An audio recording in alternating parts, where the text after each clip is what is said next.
we start. So, last time, you all managed to find and save, keep alive, the scientist and her assistant.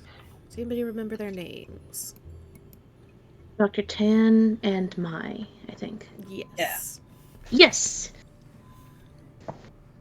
And you got a little bit more information about the creatures on this planet from them. They were xenoexobiologists, right? And we're able to tell you a little bit more about the Vornskir and the Asalmer. But they also revealed that there is some weird shit going on with the Vornskir that they've not really been able to figure out yet. If I am not mistaken, Kane suggested why don't we try to capture some Vornskir. But it's going to take a little bit of time because they pretty much only show up when there's food. Something they're interested in eating. Which requires you to capture other animals first. Primarily the Asalmer. But they also revealed that there were some ruins elsewhere in the jungle. Does anybody remember what they told you about that?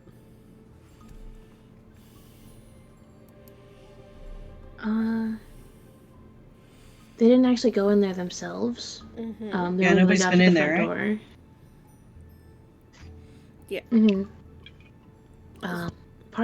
Sorry, again. Because most everybody that is there is not archaeologists themselves. So it's not their job. They're staying in their lane. Valid. So valid. Right? Some of it was from the Mandalorian War, some of it's not. Don't know how old everything is. It's just super fucking old. Mm-hmm. You remember the Mandalorian Wars are several hundred years before this time period. So they've come and gone a long time ago. This is back during the time of Revan. For those of you that know about Revan.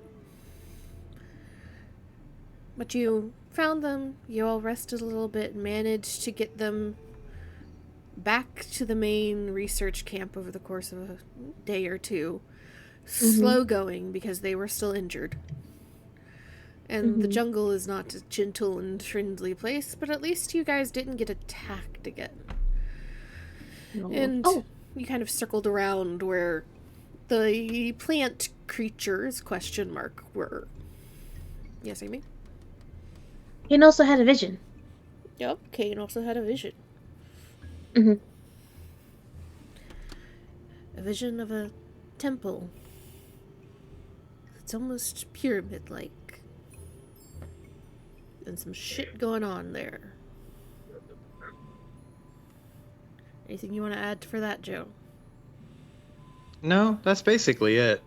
He got the vision when he was focusing on the crystal. The Sith crystal. He whipped out the spooky crystal again. Mm-hmm. Mm-hmm. And you all, I assume, got back to the base camp and probably wanted to not go wandering back into the forest until bright and early the next day. So is there anything that any of you would like to do at the main research camp?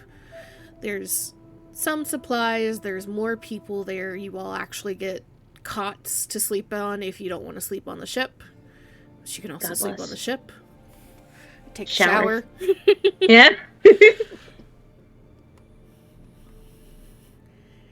Anything in particular at the camp you'd like to do before we move on? Swap out the traditional cowboy hat for the same shaped one, but the one that's like lighter. You know what I mean? The mesh one. The safari cap. That's for a safari cap. Yeah. Australia's British. So, the camp for us is just the ship, right? Oh, I thought we were camping in the cave.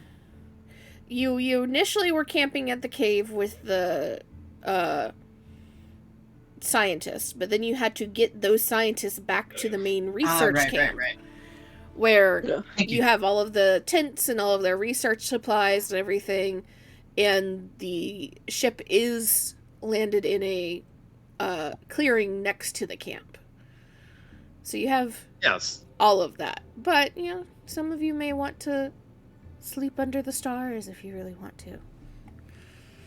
Stargazing time part 2. Some of you may get a little cooped up by sleeping in the same metal room every single day.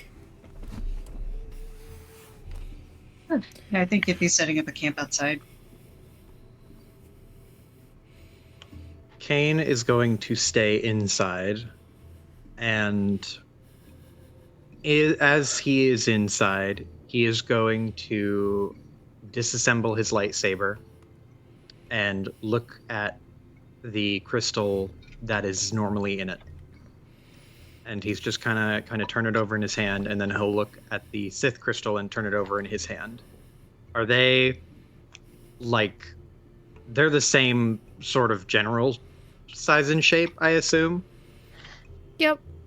Just that when you are holding them in your hands, there is a noticeable temperature and weight difference for you. Where your crystal is warm and kind of feels solid, like picking up a well-worn stone. And there is a comfort to it. The red crystal feels much heavier than its size and gives off that chilling aura, like you're holding, doesn't freeze your hand like you're holding ice, but a coolness radiates out from it as if it were ice. Kane is going to touch them together. Very gently.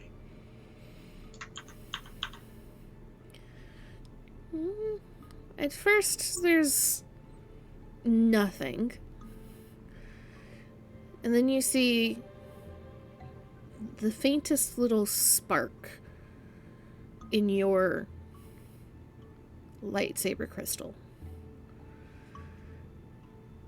And you'd swear it starts to glow ever so faintly.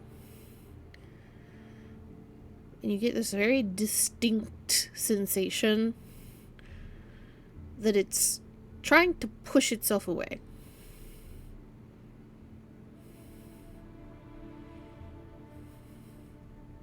Hmm.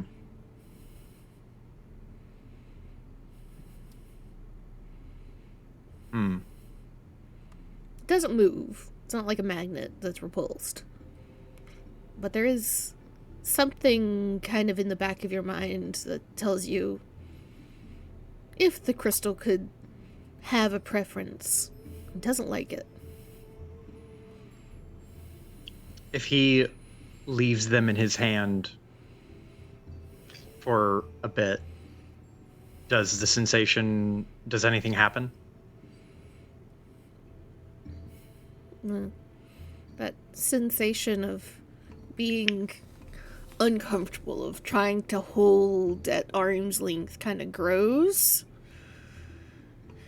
And it eventually kind of plateaus where it reaches a peak, but it doesn't get any worse. And then you see the red crystal start to glow ever so faintly. And as you stare, you see that both of the crystals seem to brighten and darken and brighten and darken very, very slowly and only almost imperceptibly. You only really noticed because you are so used to these crystals at this point. You've stared at them for so long.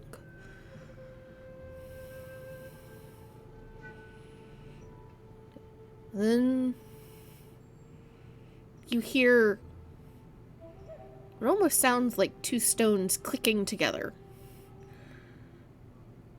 And if you're holding it in your open, flat palm, I assume, Mm-hmm. the red one kind of rolls away. Just barely quarter inch, but enough that there is space. And both of the glows darken again. Okay. Okay. Kane is going to take his crystal and he's going to put it in the little container. And he's going to take the red crystal and look at it very intently. And he is going to socket it into his lightsaber. You put it into your lightsaber and it fits. It doesn't seem to affect your lightsaber at all, but should you switch it on, a red beam shoots out and your saber feels heavier.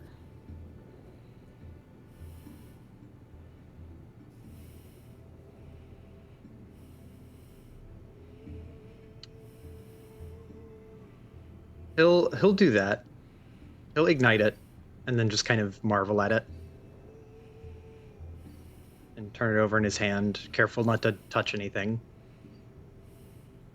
And he will just kind of observe it. Does the energy look any different? Or does it look like the same sort of simple lightsaber shape? Just red. There's a slight, almost waviness to its core.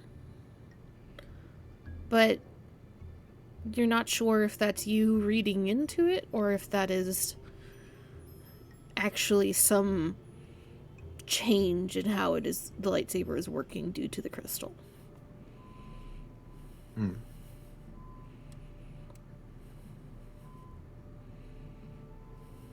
Kane will watch it for a little bit, and then after a few minutes, he will turn off his lightsaber and disassemble it again, and then put his crystal back in it, and then put the red crystal in the container, and just tidy everything up as it was before. Okay. We'll state it for the record, since you are now experimenting with this. Should you put the red crystal into the lightsaber and use it, there will be mechanical consequences. Okay.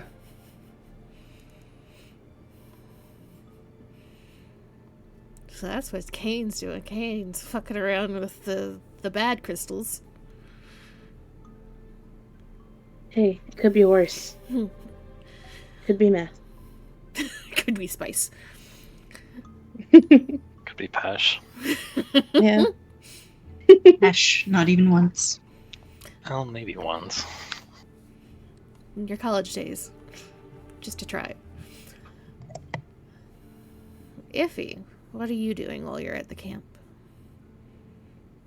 I mean, I think she's kind of just setting up this camp. She gets a fire going, I think, before she starts setting up proper. That's like priority 1 for her while there's still light out. Mm-hmm.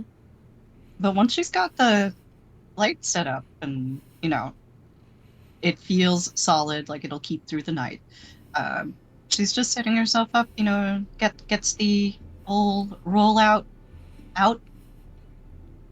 I guess I'm trying to decide if she would use a tent. We did buy a fancy one. So, But yeah, this is she'll set also the safest you're gonna be, theoretically. yeah. So, I think, she'll just roll out the, sleeping bag, the fancy luxury sleeping bag. And I think she's just hanging out, looking up at the sky as it darkens by the fire. Within the radius of light. Mm-hmm. Tia. Camping's a lot harder than she thought it would be.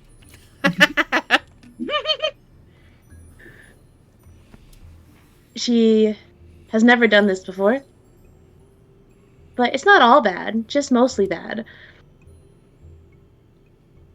But she got a shower, got redressed now that she knows that different outfit would be better. We're not doing fashion And here, we're doing practicality. yeah, it can still be fashion, but not, the same. Um, she's probably using this time to relax and is probably super excited about there being like no light pollution on this planet. So yeah, star time. Raven, what are you doing? Raven is finding the coldest piece of floor they can find and curling up on it. Oh. Gang, this ship sucks. Handshake. Fucking jungle. Fucking jungle. They were not made for this. They saw the ship and there was the instant sigh of relief of air conditioning. Oh my god, running water. Yeah, they're just kind of dissociating while they physically recover, trying to put together everything they've seen in their head. And it's a lot to consider about this jungle and what the fuck they've seen.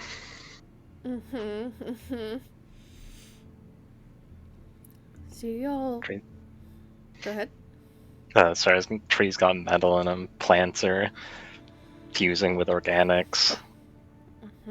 Fucking battlefield. Kane's getting weird. Raven has no idea about the forest, so that's just confusing. If he's choosing to be out there. What? She, she's making choices, and she can live like that, so that's on her. We cannot. Raven's going through multiple existential crises over the night, I see. At least we've got a cold floor for it. Mm-hmm. A lot of cold looming- floor, because as soon as one part warms up, you just roll over and there's more metal. It's like I having feel your like- pillow be cold on both sides, but the floor is your pillow. Is there that ghost of a thought? Like, she's not on the ship. If I try, can I get into the private floor? There's a pool up there. There is a pool up there. No one would know. If you would know.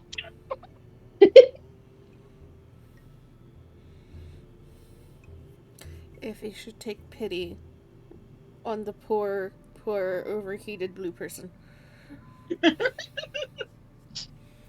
She might if she was asked. You see a blue alien and you automatically know they don't belong in the jungle. That is not a jungle color. That's racist! It's true. I mean, though. actually, poison dart frogs can be blue.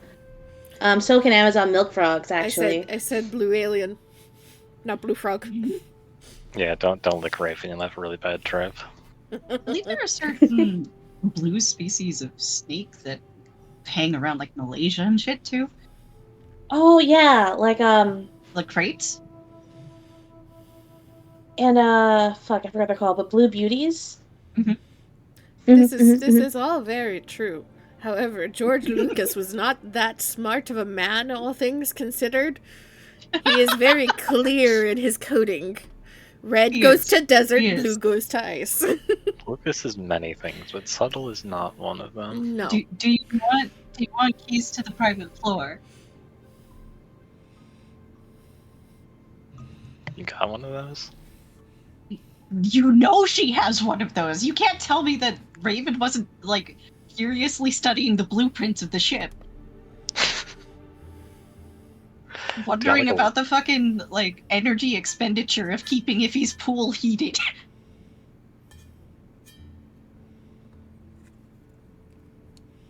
Yeah, but like, what about a cold pool? You want the cold pool? You can have the cold pool.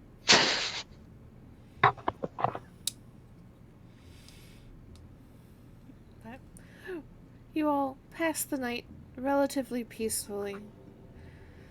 The next morning, the lead researcher from the camp that you all already met does make a point to come over and thank you all for the return of Dr. Tan, making sure that both her and her assistant got back, and that both her and her assistant were able to bring the research that they had managed to gather.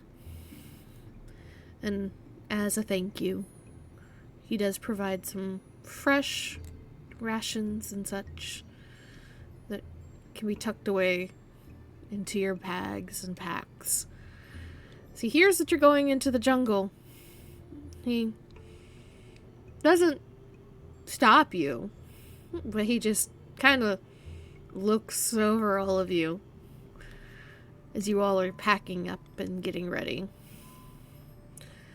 And you all are certain you want to go that deep into the jungle on your own?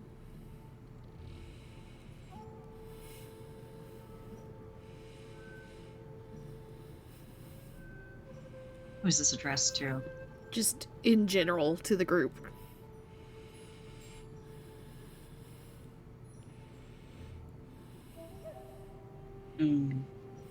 I think if he looks around at the rest of everybody who are having, I think, obviously less of a great time than she's having. And then she looks back. I'm pretty sure we can manage it.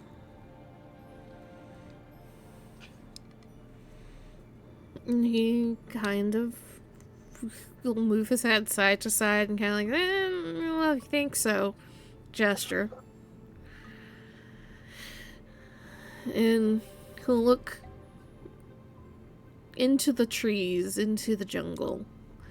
What you assume is the direction that you're supposed to be going. Well, you've already seen that this place isn't nice. Isn't meant for, off-worlders. Try to be careful. Oh, of course. We're real careful. I mean, just look at us. Don't we look like the most careful people around? He kind of looks at you, Iffy, and there's a brow raise. Flutter, flutter, flutter. Smile. And what would you like us to do with your ship if none of you come back? Oh, don't worry. It'll self-destruct. Eyes narrow. If he looks at him and then kind of shrugs, like, what? You think I would want somebody else on my ship? That's my ship. So you're willing to take out the entire research camp? No, not the entire research camp. It'll announce it's self-destructing.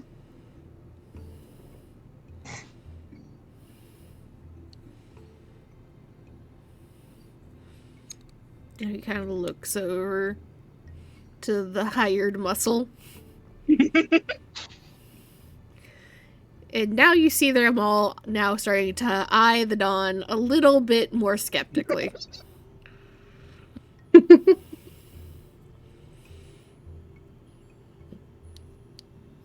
That they don't bother you anymore.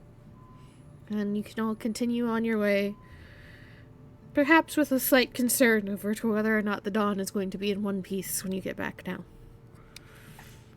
If they touch my ship. If they touch my fucking ship. You told them that you put a bomb right next to their camp.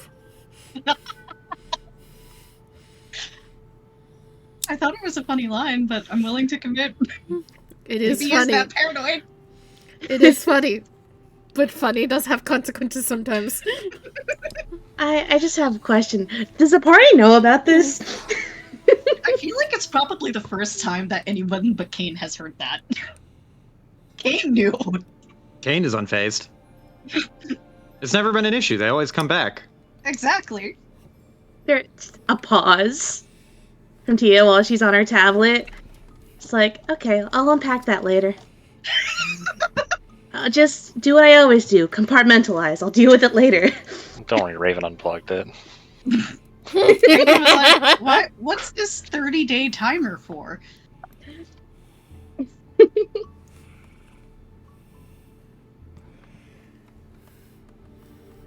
So, you all have kind of been given the vague direction on where to go looking for this temple, this lab, this ruins. You're not quite sure because none of the researchers are quite sure exactly what it's meant to be, other than it's big, it's stone, and it's weird looking and slightly ominous to, at least by their standards. Ominous by any of your standards is up for debate. But you all head into the jungle. And it is dim in the early hours. You remember it only gets, well, shady all day long under the trees. But it only kind of brightens up for the 2 or 3 hours right around midday before it starts to darken very quickly again.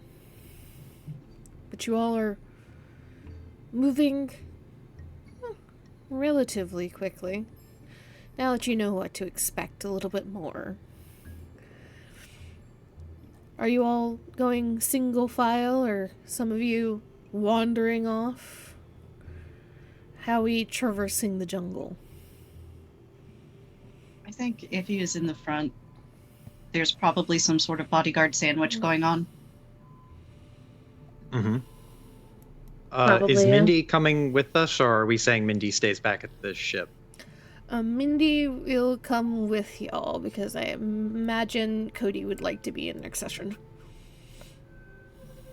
Valid. Oh, Jesus. What? There are dogs in the jungle, apparently. Hi, Sailor.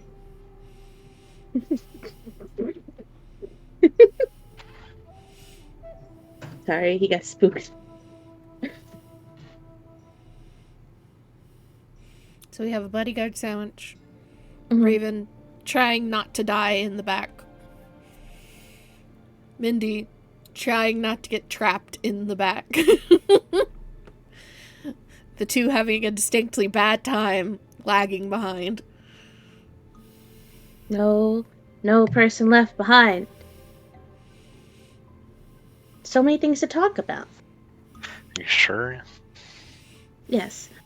Oh, okay. Istia ping-ponging back and forth between the two pairs. Oh, yes, absolutely. Mm-hmm. Mm-hmm. So I you think all, as they walk, if he is like pointing out various types of fauna to Kane and just inundating him with fun facts he probably doesn't want to know. He doesn't have any desire to know them, but he's not against learning them. He's just like, oh, okay. Uh-huh. Sure. Okay. But she's keeping on going. She doesn't seem to notice. in the back of his mind, both across between how do you know all of this out of everybody, and I think we'll stick to cities a little bit more in the future. It will never not be funny to me that if he is so nature-minded sometimes. Mm-hmm.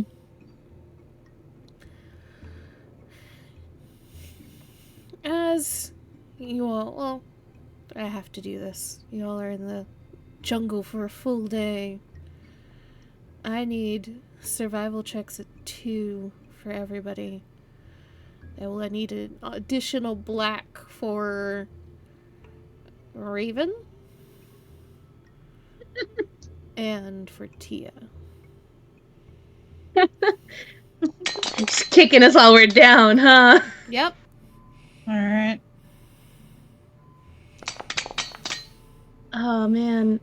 I after I get this dice out the way, I would like to add that I imagine the previous couple of days Tia was talking all about how this is so easy. You know, she does this all the time. But the conversation now is just like, wow, I've never seen any of this before. This is a lot harder than I thought it would. Who knew mud could be so, like, hard to walk through?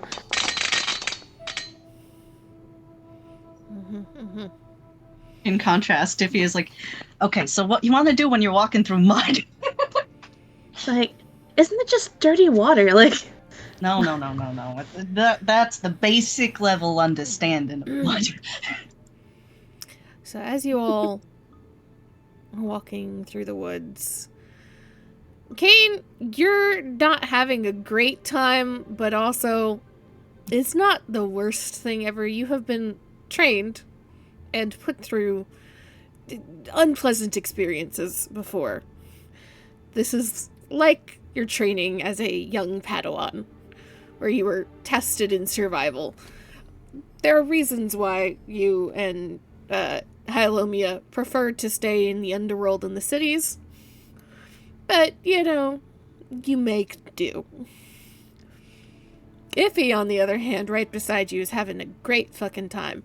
You know, and, like, the best example that I know you will connect with, Joe, Lord of the Rings, walking through the snow. And Yeah. that's what it feels like. You are Boromir pushing through the snow, and then you just see Iffy walking on top, going by. And it's like, what the fuck, man? She's doing it in heels. Probably is. Actually, no. I was specified it is sensible footwear, but Designer boots. Yeah, designer boots. How But they're big boots. is the heel on the boot though? I don't. She might be wearing like there might be like a little wedge. you know, just like a little 2 inch. 1-2 Little incher, something. Mm-hmm. which is very very tame by her standards. And as they're pushing up at the front, Raven, you're not falling and stumbling around, thankfully. Like, you've gotten better at moving. You are still overheated as all hell. But you're discovering your new worst enemy. Good quarter-size mosquito-like insects that seem to think you are the most delicious thing on this planet. And no matter what you do, how many you kill, you feel like there's 20 more. And it is driving you insane. See, if I replaced all this flesh with metal, I wouldn't have this problem. No, please tell me they don't say that out loud, do they? No, they think it though. They think it as they are like wildly waving their arms around trying to swat away the insects that you see teeming around them, Tia. You've been bit by a few. You're still trying to not trip and fall over the vines, however. You are managing to stay upright. But Gotcha, she's barely. a total expert now. You know, you can keep telling yourself that. Yeah. But that is your day as you're walking through the jungle. And Iffy, it gets dark very early. Does Iffy push to make camp early, or does she just bide her time in the darkness? She doesn't like the dark, but she also knows that everybody else can get by okay in the dark. And she has a small personal light that she used on Apifar. So I think she'll like turn on her light, and like Kane, who's walking with her, would probably notice the like, oh no, oh god, start to set in a little bit around the edges for her. She's not quite as excited. The trickle of facts slows down somewhat, but keep going just a little bit longer.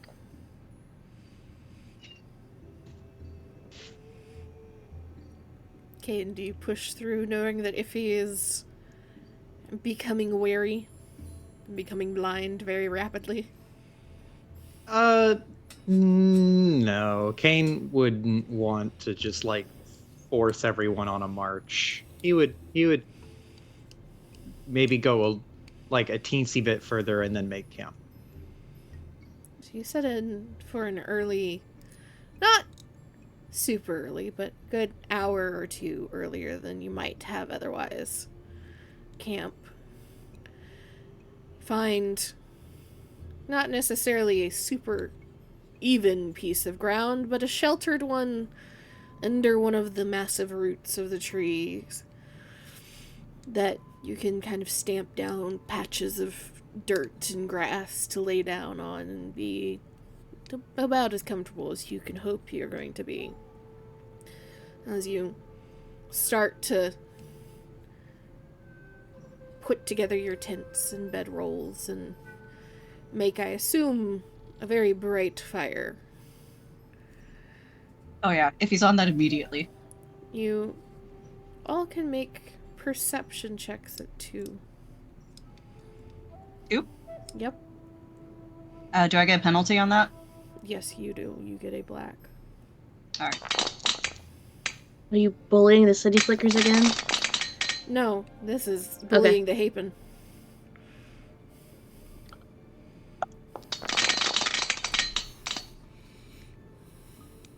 Let's go.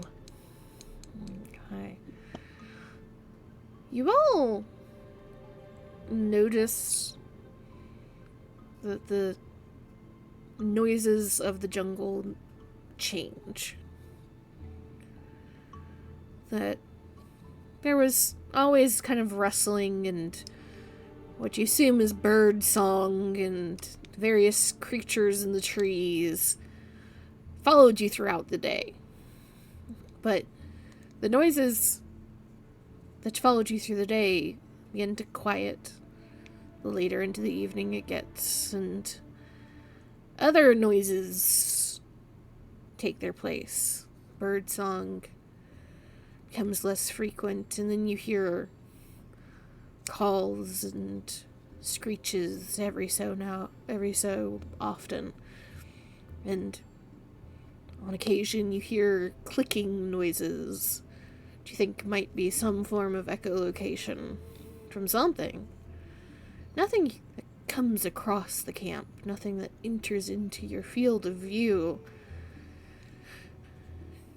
But as you all settle down and some version of acceptable dinner is being cooked, Raven, Iffy, and Tia, you all hear a particularly loud crack. It makes all of you jump.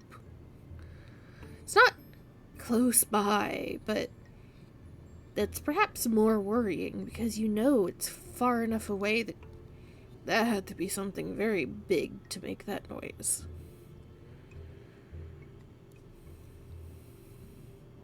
I will play Iffy's 3 threat as being ludicrously, almost comically afraid because it's very dark. And so she hears the crack and she just like, I imagine she's telling some sort of camping story, right? And in the middle of it, she just kind of yelps and jumps up, like a solid half foot almost, it seems like, in her sitting position.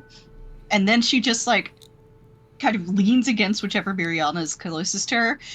And she's like, what was that? What was that? No. That was far away. That was something big. That was something big out there in the dark.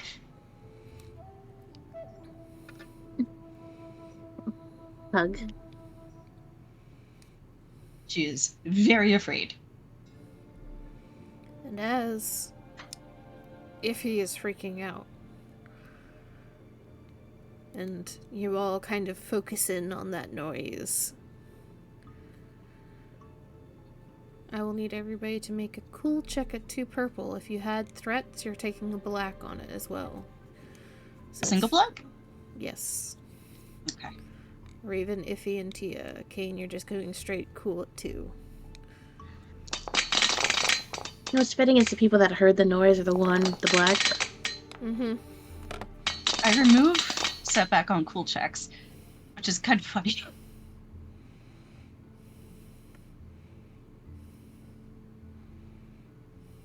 Two success, but 3 threats. Am I keeping my cool or not? Let's see.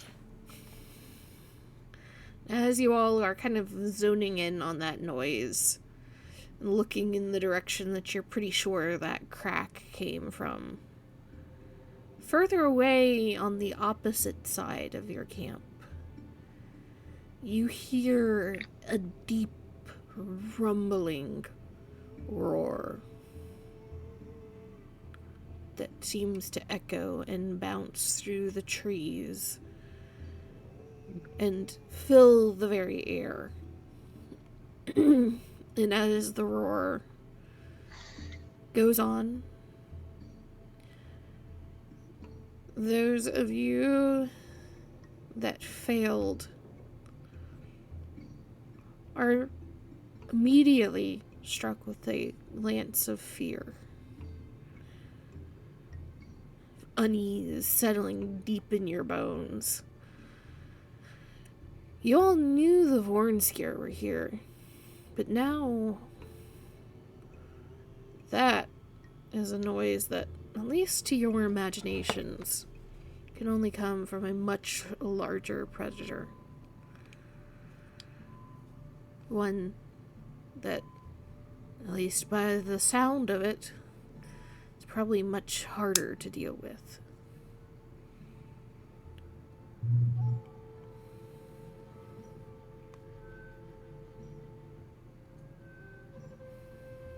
And I spend my advantages for additional information.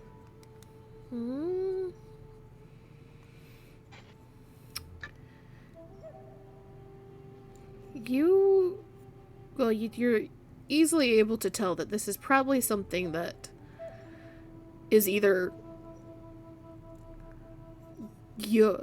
nocturnal, or what's the term? Diurnal. Diurnal, yeah. Evening and morning. Something like that.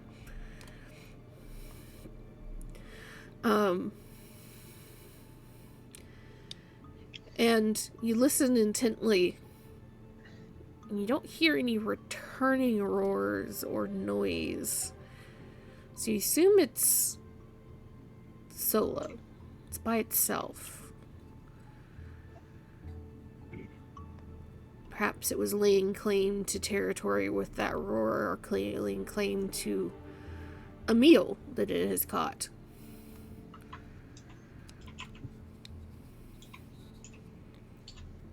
But it doesn't have the response that you would think for a pack creature.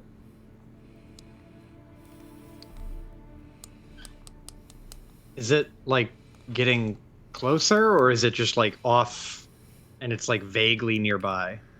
Vaguely nearby. And it is very loud and very deep. It's closest to like a lion roar, lion bellow. You ever heard them just start going off?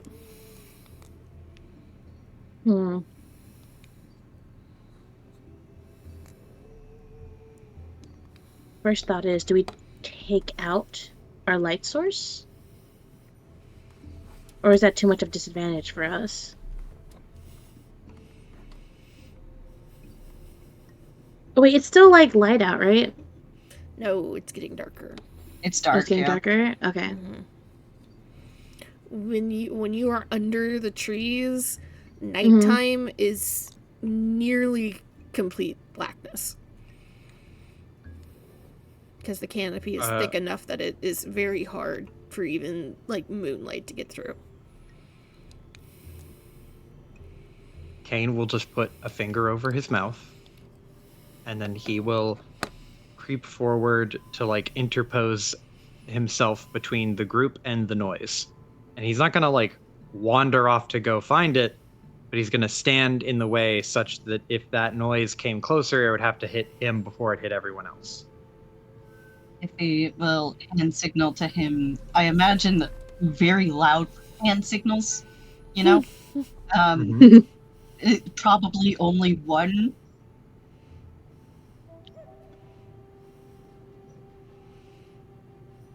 And as you all sit there in silence for a while, you hear more cracking, this time coming from the direction of the roar. But you don't hear another roar, and even eventually the cracks stop. And the noises of the night continue. Tell me, which one of you are able to sleep during the night? If he's way too paranoid. Kane won't sleep. He'll stay up and like keep guard. So long as there's like a vague noise, he'll keep watch. Yeah, I don't think Tia's getting any sleep either. Raven is terrified and hot and itchy now.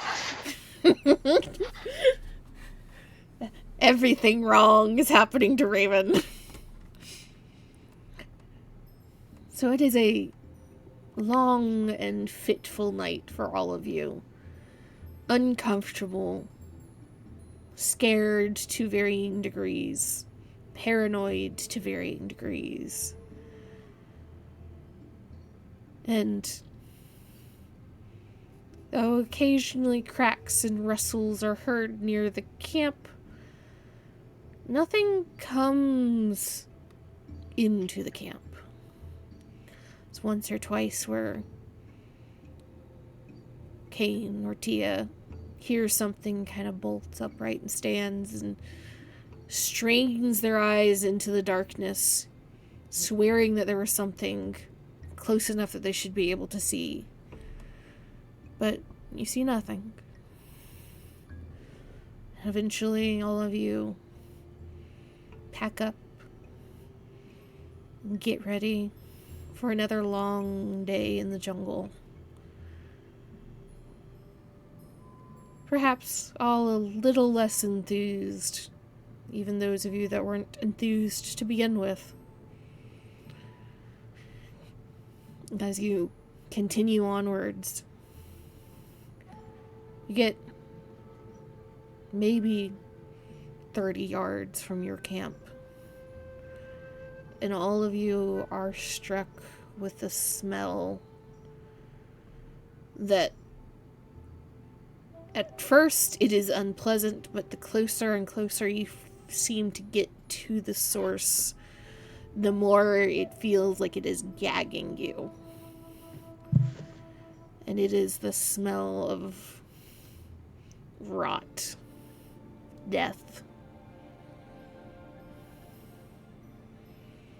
And as the scent grows stronger, you see more and more plant growth, broken and bent, and times even ripped out of the ground. You realize that you are very close to what you assume was some sort of kill that happened, if not in the middle of the night, the day prior.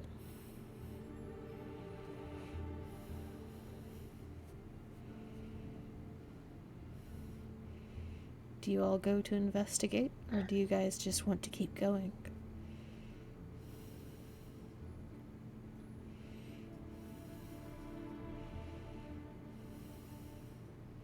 And what would be investigating? Like Seeing what was killed, seeing if you could figure out more about what was killing it. More curiosity than anything. Well, that ain't got jack shit to do with us. Huh? Yeah, Yeah, it's got Kane. nothing to do with us.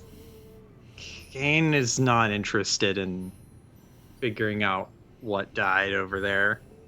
It's gross and smelly, and we've got ruins to find.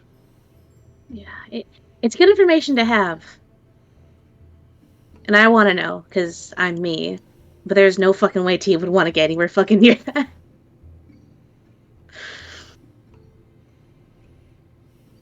So. She will actually see if you'll allow me. Mm-hmm. The pitcher plant stuff. Mm-hmm. I've got a little like sauce cup, little vial of it. Mm-hmm. Please, if I can uncork and smell that instead. Yep. Let's go. Homemade aromatherapy. Yes. Everyone gather around. Sniff, sniff. It's the best smelling soup. You all continue pressing forward, ignoring what you know to have happened. And the day continues on, not wholly unlike the day prior. It is long and hot and sticky. There are vines catching your feet and thorns occasionally catching on your clothing. Insects that, for some reason, seem to like Raven a little bit more than the others. Why am I so delicious? And as you continue on into the evening, there is a noticeable dip in temperature. It doesn't get cold by any means, but as the evenings begins to set in and the woods begin to darken more and more, you feel the air kind of drop a few degrees. And Iffy, you know that means that there is a water source nearby. Rather significant one, you'd imagine.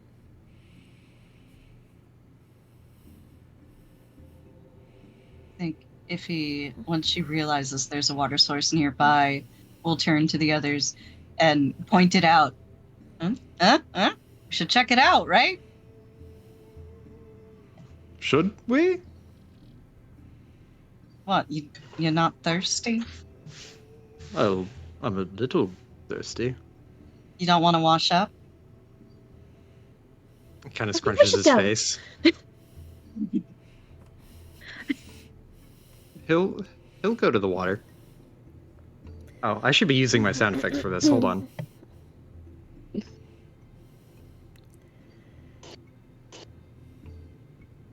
As you start to head in the direction. Ooh.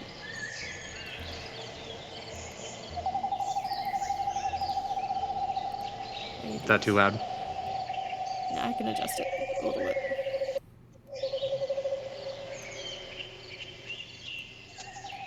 Oh, you're doing that with your, like, Soundboard. soundboard. Soundboard, Okay. yeah. Oh. I was, like, sitting here fucking with the stream sound, and I'm like, why is this not working?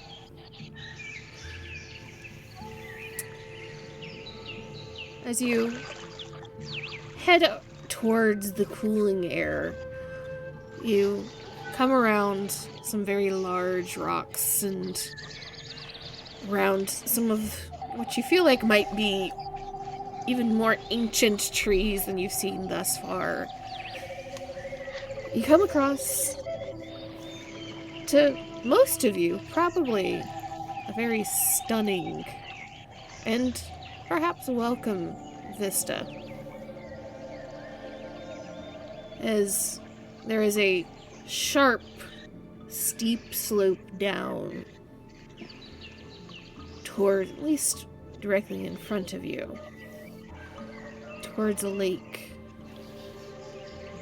that stretches out. Well, not so far that you don't see the other edge, but enough that you know this is a rather significant body of water for the jungle. The water itself, even in the fading light of the evening, shimmers an almost iridescent green as the light breaks through the thinning green canopy overhead and speckles it with color.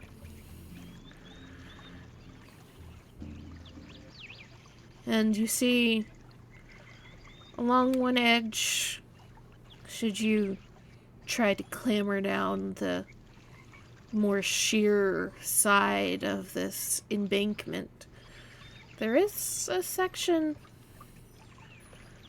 that levels off. You think would likely be rather sheltered for the evening, should you want to camp there.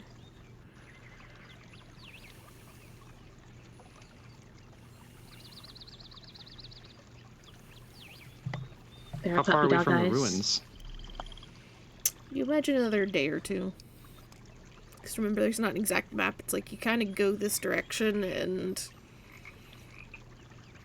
hope you hit it. How far are we? What time is it today?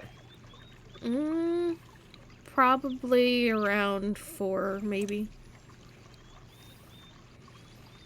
Late enough that the jungle itself has started to darken, but it's still relatively bright here. Because the canopy has been broken open for the lake.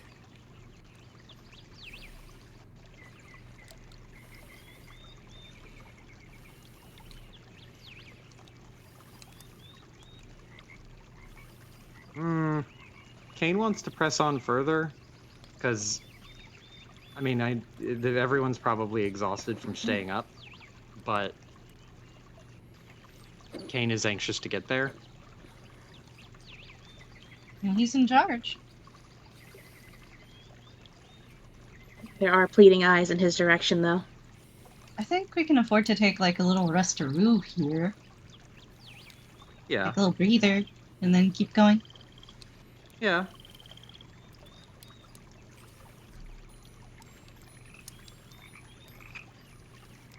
Do you all clamber Restaroo down to confirmed? that rather kind of flat area to try and get closer to the water, or you just sit up here at the top?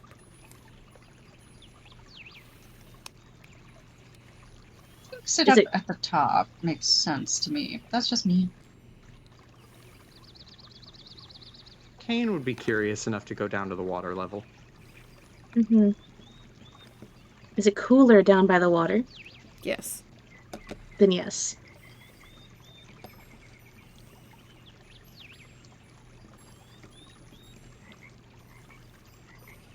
Marianne?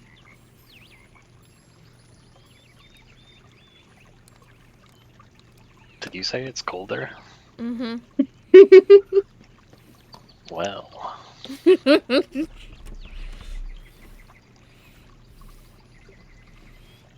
Not by a whole lot, but I imagine anything is good for Raven right now. you know, after a night with the floor and then going back into the jungle, everything's itchy.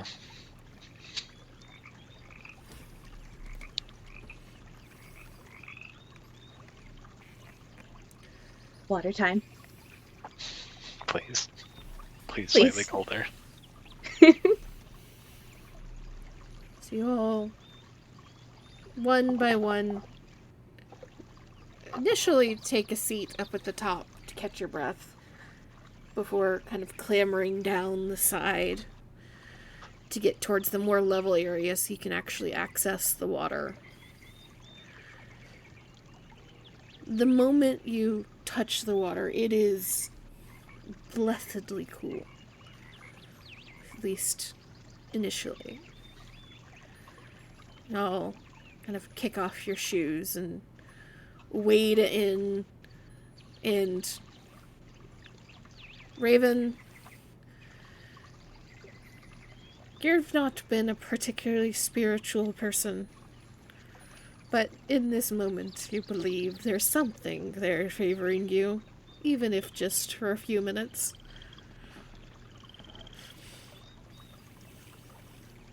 And Kane, are you wading into the water, or are you kind of poking around the shore of the lake? Yeah, Kane wouldn't take off his shoes and wade in. He would walk up to the edge, to the water's edge, and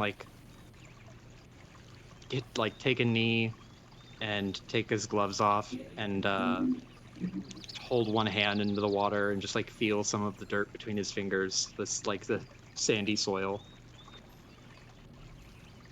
I think Iffy also goes for a quick soak. You all, at least most of you, enter into the water. It feels amazing. The sand remains relatively soft. There's occasional stones and roots that make the ground a little uneven. Occasionally you step on something and it's like, oh, I don't like that. And you keep going. As you go a little deeper into the water, what are you doing to you? Don't continue. Don't worry about it. Uh-huh. Someone may or may not get splashed. Playfully. As you go deeper, who's going for a full swim? He does like swimming. In rivers. Yeah, probably.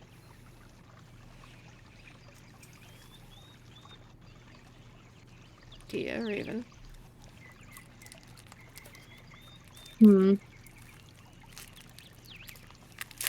Probably. I mean, this feels like great, right? Mm-hmm. Yeah, and she's low on sleep, so this is probably, like, euphoric. So yeah, she's in a very giddy mood now.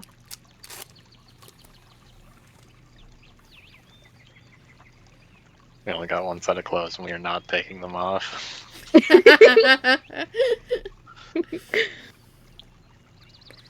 So that's a wade for Raven, I hear. Yeah. I need Tia and Iffy to roll me d6s. 6? Mm-hmm. Say that. There were many pictures taken before entering the water, by the way, so there's something to remember us by. What do you use to take pictures in Star Wars fiction? Datapad. Datapad. Everything is datapad, huh? Yep. I imagine that Everything's she's a got smartphone. this. Yeah, that she's got this like art tablet that she uses. It's like just a more bulky datapad.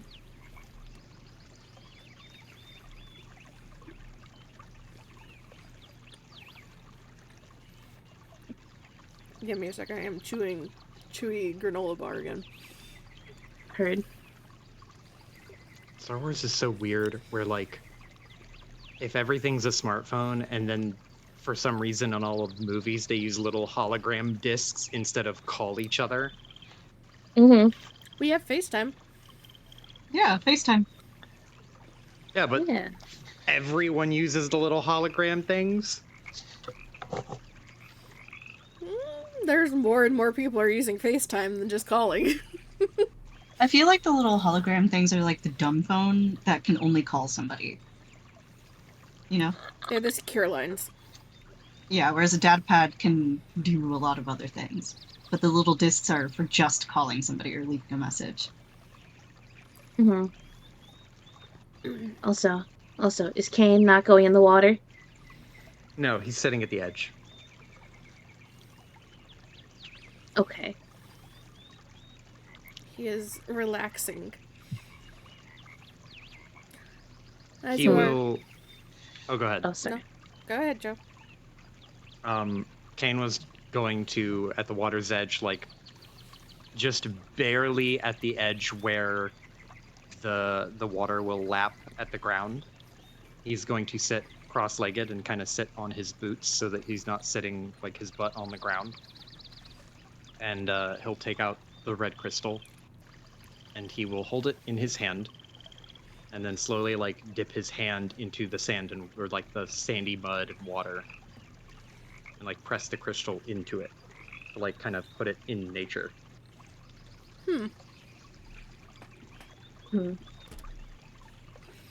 What were you saying, Amy? Oh, well, Tia was going to sneak up to Kane and give him a little splash, but then he pulled out his Jedi homework. She's not mean.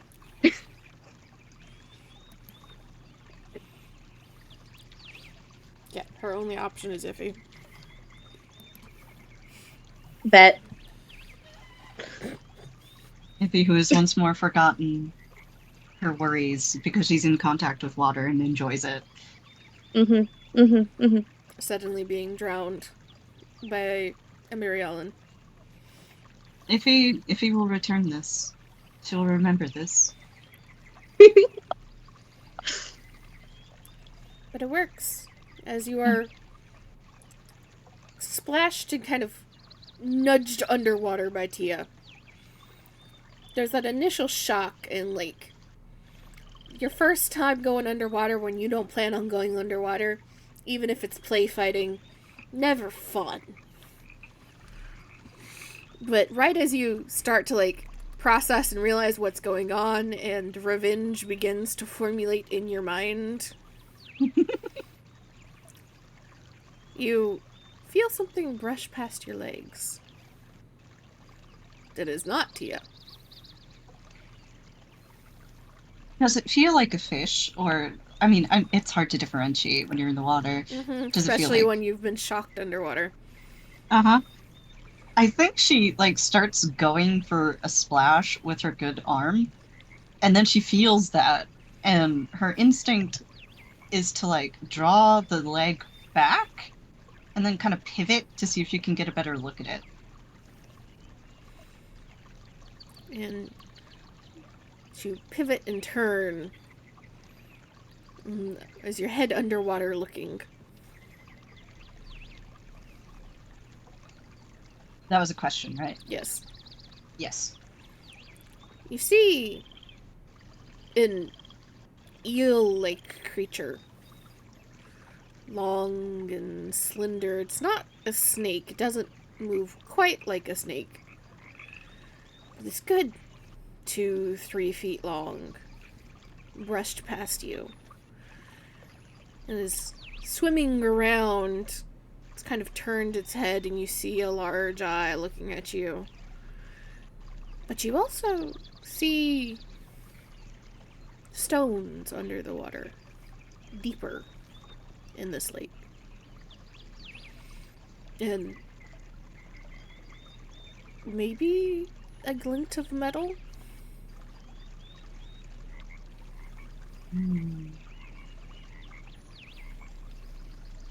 I think as she's looking at this, if you'll allow me, she'll use her leg to kick a wave of water over at Tia. And then she'll come back up. And she looks at Tia and looks around. Tia, I think we got company. Like fishy company. I imagine she was giggling, but it just stops. Concern takes over her face, swims over to Iffy. It's some kind of eel situation. I mean, sometimes they're a little, you know what I mean? Sometimes they're not, though. Some of them do have quite interesting methods of self-defense. We don't know what type this one is yet. At least I don't. But more importantly, I think I saw some metal down there. Wait, just one moment. So there's an eel. Yeah, we don't pretty know big. what it does. Uh-huh. We should probably leave.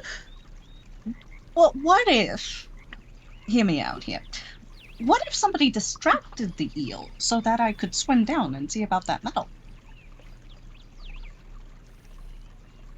And at that moment, Tia, you feel something brush past your leg. I feel like her hand instinctively goes to her hip, where her holster usually is, but she's swimming right now. That's back on shore beside Kane. Yep.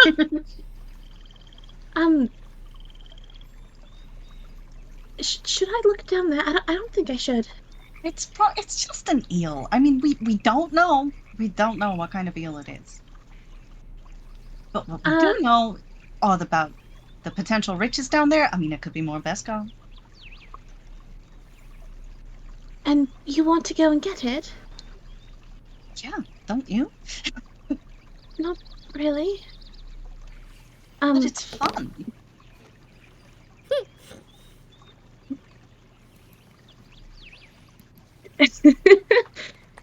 I don't really have my weapons on me, love. What if the eel is dangerous and gigantic? And what if it has friends? Do eels have friends? They probably have families. They There's do lots of have them, aren't families. they? It's actually kind of mysterious. We don't know where the eels come from.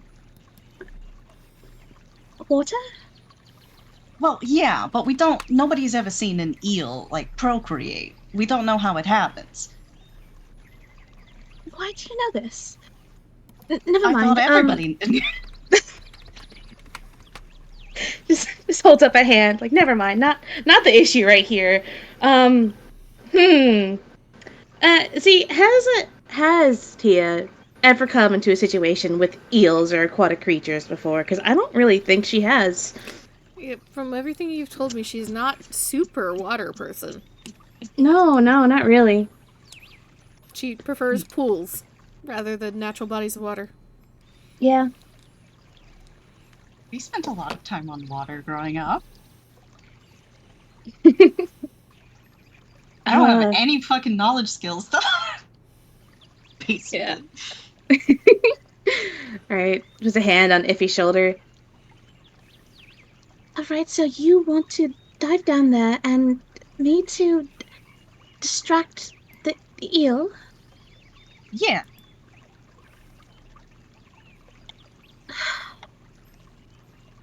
Can I ask why? Why we need to distract the eel? No, why do we need to go down there? Well, because there's something down there. Shouldn't we focus on the ruins? Or the... If he just kind of pouts, I mean, I guess we could focus on the ruins, but this is gonna be so quick. I'm a great swimmer. I can get down there. I know I can. Oh, no, not the pout.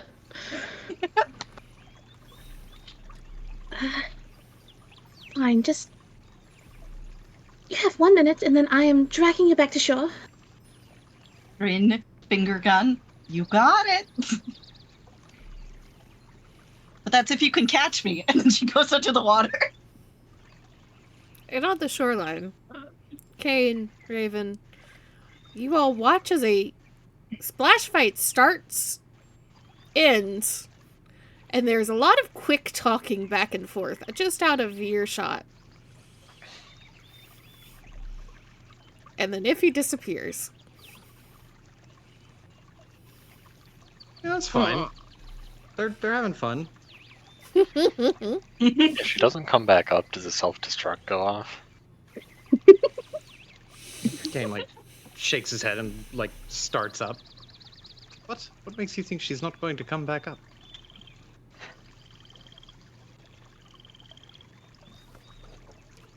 You'll probably be fine. It's fine. She's a great swimmer.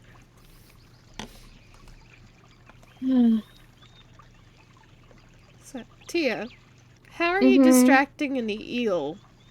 That's a great question. I don't really think she's even seen an eel before. Punch in the face. She has no idea what the fuck if he's talking about. But she does give a signal to Kane and Raven that probably calls out we're looking into something, sort of. There's an eel. Do either of you know what that is? How do you distract one? Kane shouting from the shore. What? An eel!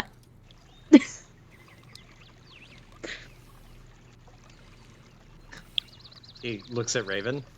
Eel? Yeah. An eel. Oh. Kane like shakes his head and shouts back. Yes?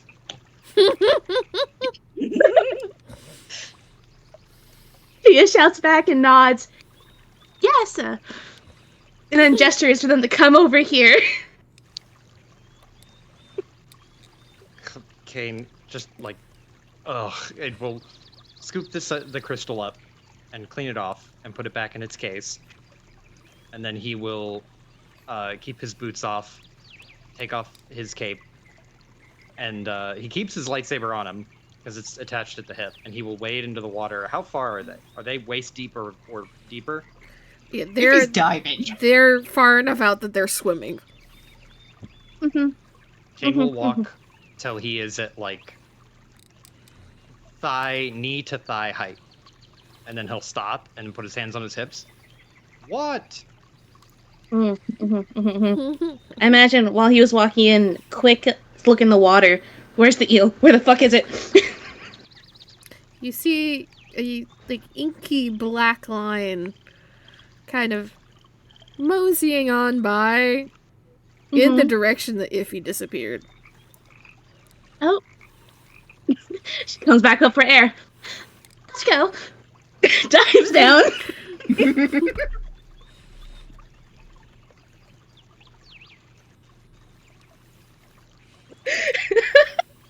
I'm telling you gotta boop its snoot.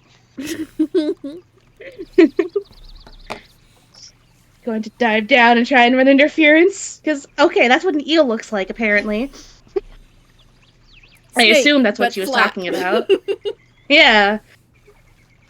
I love the Kane idea just that turns around to look at Raven and just throws his hands up like, what am I out here for?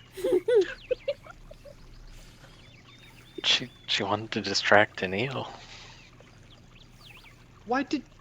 His hand over his face. He will wade back to shore.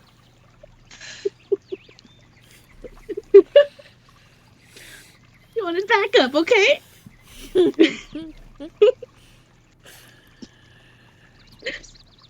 Are they going to be okay? I think so. I think they're just playing around in the water. It's hard to tell, really. It's an eel. Kate also doesn't know what the fuck those are. Does Raven know what an eel is? Raven grew up on fucking Coruscant, right? They probably don't. Yeah. Everywhere Raven's been has not really been watery either. Iffy, yeah, it's an eel. Everyone else, what the fuck is an eel?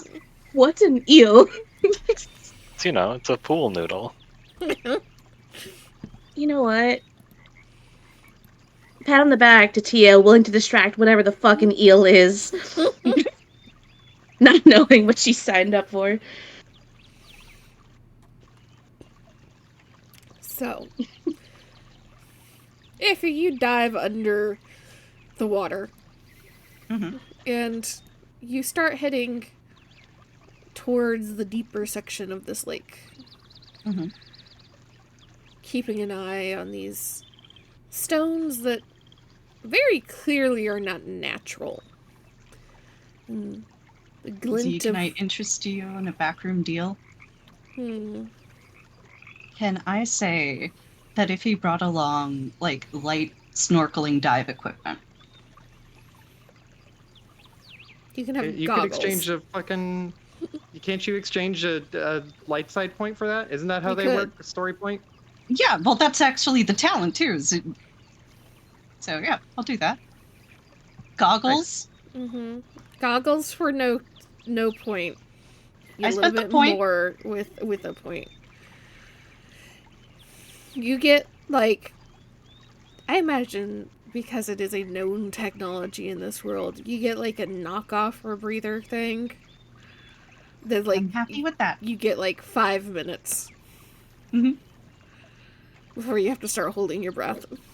Disposable rebreather. Yeah. That works for me. Like a Kodak camera. You start to dive down, keeping an eye on these stones that you know aren't natural. There's nothing that's that straight, that's that even, that is natural. And in and amongst the stones, covered in sand and dirt and growth, There's the occasional glint of a metal, sometimes looking like it's perhaps attached to the stone, some buried in the sand at the bottom.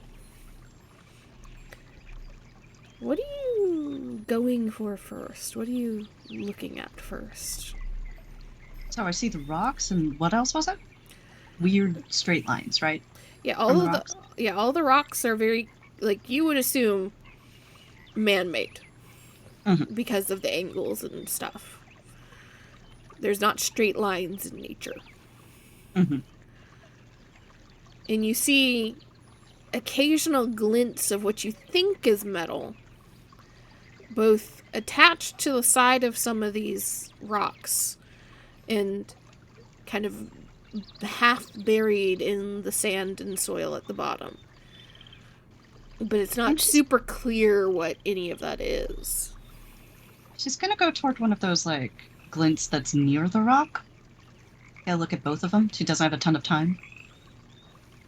So you go a little closer, dive down to the very bottom, and kind of start to wipe away the sand and dirt from one of the glinting pieces at the very bottom. Find that this particular piece doesn't seem to actually be metal, but almost a obsidian glass. Completely smooth, very clearly made and maintained. If you didn't know better, because you've never seen anything like this before, you would think it would be the screen to a terminal of some sort. Oh. Looking at the rock, how big is it?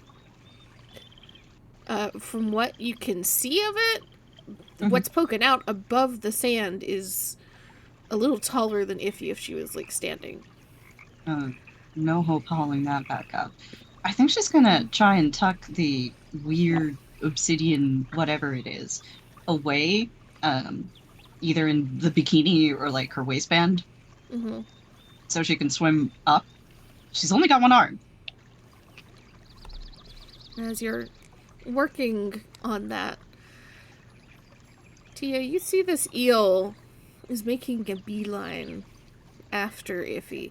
It's not swimming super fast, but it's very clearly following. What are you doing?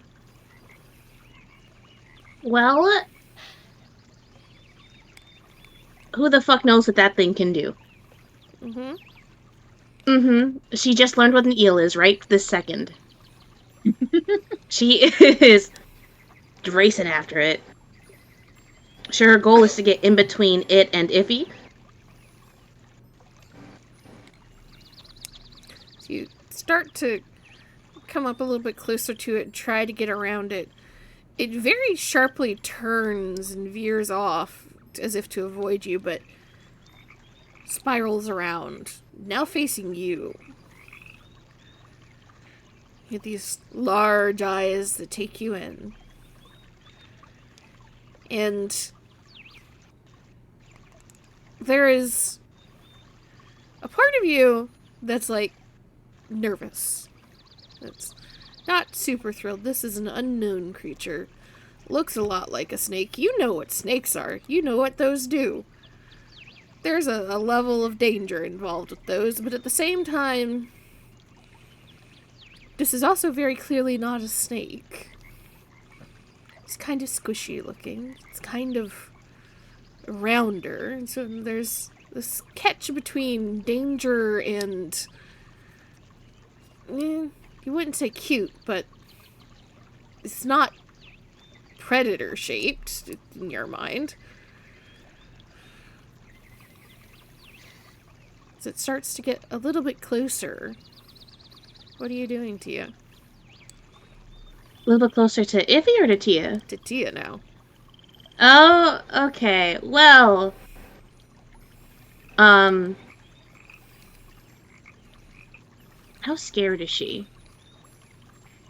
You tell me. That's a good question. I'm gonna go with very. Because this thing could be poisonous, venomous. She doesn't really know the difference. Just that snakes, some of them can kill you with a bite. And this looks like a snake, but it's not. But the vibes, I don't know what it is. What if it gets scared and it can kill me? So she is going to, in her mind, try and keep calm. And just let this thing check her out. She's gonna try and just tread water in that moment, in that area. Because it's her job, right? It's not looking at Iffy.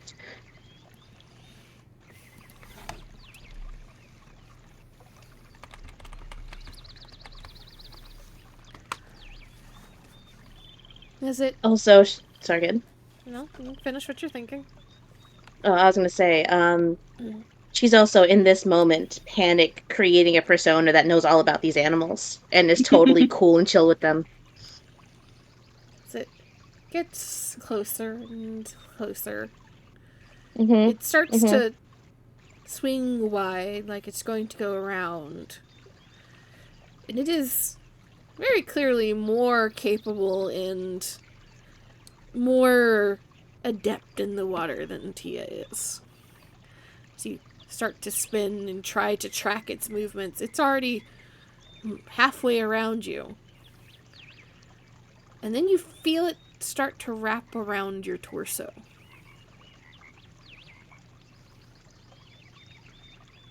You realize that it is winding its way around you. You start to feel the squeeze. Fear. The fear is real. Just try and push it away. Put, like, her hand in between the eel and her torso and just try and push it.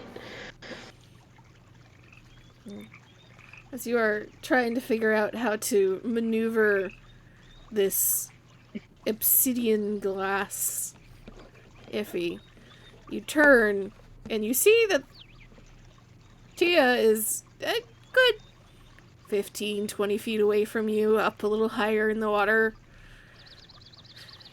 is being, well, it looks like constricted. Does Iffy know that you should boop an eel on its snoot? Being the only person here who knows what an eel is. Roll me a survival at 2. Okay. Survival at 2. Alright. How funny would it be if this is how Tia dies? It would be very funny. Very sad for Iffy. Very funny. Alright. Yeah, that's not worth the point. I say, failing the check!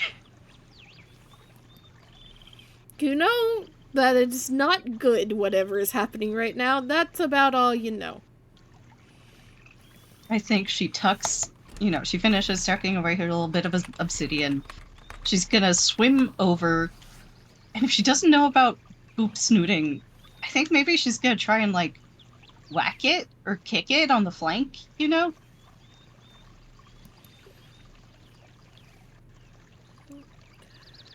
So you're just trying to smack it with your hand? I think she would go for her legs first. Okay. Roll me a melee check at 2. You fail, you're kicking Tia. This is so funny. Melee. Melee, you say. You know, we should have focused on the mission. On the ruins. Do you have a black because your arm? Okay. Melee, not brawl? Can't believe we're gonna lose 2 party members Yeah, to you the can do eel. brawl too, but I feel like they're equally They're bad. the same. They're the same. It's Yeah. one green either way. Yeah. Alright. Ah, so close. So you go to kick it, and you end up getting Tia square in the hip. Ow. Tia, roll me brawl 2. See if you can fight this thing. Okay. Try and remember what Kane taught her. I don't know if that works against an eel. It doesn't have a head. Or underwater. It does. Or underwater. Yeah, it doesn't have arms. It's already got her. Have an advantage. So Guys, come on. you get smacked in the hip by Iffy, who you're pretty sure is trying to help you. You hope she's trying to help you. Otherwise, there's other questions to be had in the moment. Was she secretly trying to kill me this whole time? Is And this this it? is an eel a fake assassination device? You're able to keep the eel from constricting around you further, but you're not able to free yourself from it as it wraps around, fully around your torso and waist. Its long tail heading down one of your legs around your thigh. And its head now coming up close to your shoulder. Alright. This is terrifying. Punching didn't work. I think her arms are like focused on trying to not get constricted. Mm-hmm. Keeping her chest from getting crushed. Because once it squeezes her chest, all that air is gone. Mm-hmm. Tia's gonna bite the eel.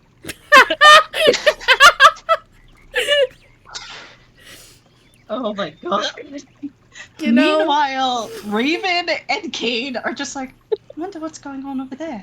they've been down there for a minute. They have a rebreather, though. That should be fine. One of them do. Raven's just staring at Kane. He said they would be fine. He said she called you over. Occasionally bubbles. But, again, there's a rebreather down there. The conversation was, hey, eel. Eel? Yes. Yes. Yes? Yes. Eel? And then you left, and Kane was standing there, not all the way, still a good 75 feet from you, probably. Oh yeah, it's like eel. Yes. Hand motions. Bye.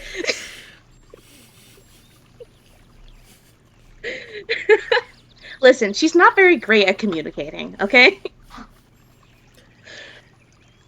But yeah, Z, I'd like to bite the eel as a last-ditch effort.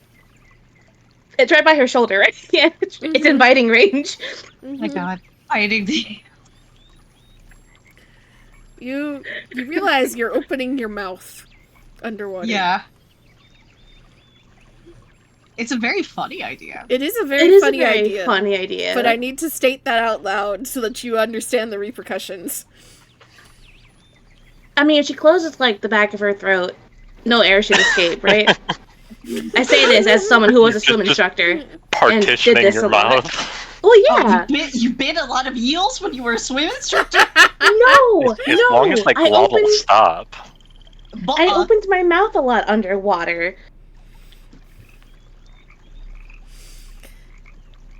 You can try to bite it. You can roll me that same brawl again. Okay. She's not good at this. Oh man, this is... What a time to be alive. What a time to be alive. Iffy, the girlfriend, is struggling. She is. My idea was going to be have Iffy jam the rebreather into his mouth and try to, slip her arm in between to create some breathing room. Or good arm, anyway. Or maybe the bad arm, honestly, but you can't force that one. Well, either way, she'll need the rebreather in a second, probably. Yeah, so Iffy, we'll say, is in the process of taking off the rebreather to give it to Tia, who doesn't know how to handle herself in the water as well. Mm-hmm. Does not. I'm assuming 2 for Brawl, still? Yep. Heard.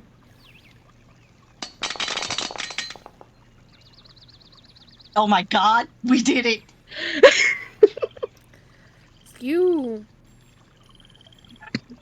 In panic, Pure panic. turn and decide your only weapons are now your teeth. And you twist around and take the closest chunk of eel that you can find to your mouth and bite as hard as you can. And you are immediately hit with several sensations.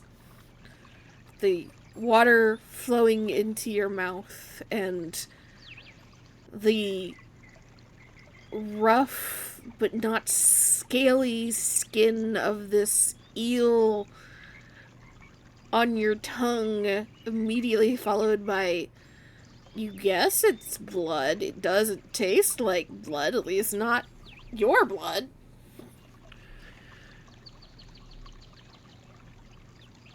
And you are struck. You already realized it as it started to constrict around you. But this thing is pure muscle, for as round and as muppetish as it looks, it is pure muscle. You feel it writhing in your mouth. And it does loosen its grip just slightly. But if you see it open its mouth as it starts to flail around a bit, as Tia sinks her teeth into it, you see it start to try and go to bite Tia in return. Oh god. Alright. Now you gotta bite it. Oh god. Oh god. It's all escalating so quickly. Kane, are you sure you don't want to check out that out? He's looking out onto the water like, I wonder what's going on over there. Or like, Raven just thinking, the ship's gonna self-destruct. Did I leave my computer back on the ship? He's just Googling eel. Like carrying the data pad over to Raven, like, you seen the shit? Man, this is fucked up. It doesn't have any arms or legs, man. What a weird thing. Just all you hear on the shore is like the click on of the data pad, and then like the hit of the voice recorder. Like, what is an eel? Alright. Then the David Attenborough voice comes on. Okay. I'm going to ask. Okay. Here's my order of operations here. I want to still attempt to jam the rebreather into his mouth. I would like to attempt another survival check as well to see if there's anything I can remember as I'm doing that to help with this situation. That would be all you'd be able to do before I send it back to the eel. That is very fair. Perhaps I should intervene then. It did loosen up a little bit, right? It did loosen up a little bit. Okay. Can I try to give Tia the rebreather? And I can't. Can I try to grapple the eel? You can attempt both. I cannot say both will work. All right. What would you like me to do for giving Tia the rebreather? I will need a perception check from Tia at 2 and a black. As you are very focused on the fact that you have a wriggling, writhing mass of danger in your mouth right now. You said 2 and a black perception, right? Yes. Okay, come on, please notice. Oh, there is no world where she... There's no world where she doesn't notice Iffy. You see out of the corner of your eyes Iffy's hand incoming with some sort of machine in it, clearly intending it for you. And you kind of reflexively grab it. Alright, I'll take that. Iffy, you are trying to shove an arm around it? Yeah, trying to hook an arm around it. Like giving somebody a noogie, you know? Like, so, like, trying to give the eel a noogie. Yeah. I mean, it's all necksy. Yeah, but closer to its head. Maybe it's like a tiger, you just shove your hand down its throat. Why not lose the other one? Am I right? So you hook your arm around the neck. Roll me a brawl Uh-huh. at 2. Uh-huh. Iffy, Tia Hey, is it not could letting be you. way worse if I started including all the blacks you should be getting for being underwater. I know. All right. You're gonna have to roll resilience soon. All right. Gang, are we okay if I use a light side on this? Yeah, we got 4. Yep. Go crazy. We have 3. We have 3 now. Oh, we have 3. Go crazy. All right. I will use a light side to upgrade this and give myself. Is it an additional green, or does my green become a yellow? Your green becomes yellow. I'll take it. That's what you needed. Ah! Yeah, I mean, it evened out. So it's not as bad as it could be. It's not as bad as it could be. Did the advantages from Tia go to anything? Could it give a boost? That's true. Oh, could I have? I always You forget could about have. that. I was rolling the advantages were her being able to actually grab it. She noticed it with the triumph and grabbed it with the advantage. Okay. Understood. Have a nice day. Yeah. All right. So it's not a total failure. You get your arm around it, but now it's noticing you. That's fine. And it is, you didn't get it quite high enough, close enough to the neck to try to control the head fully.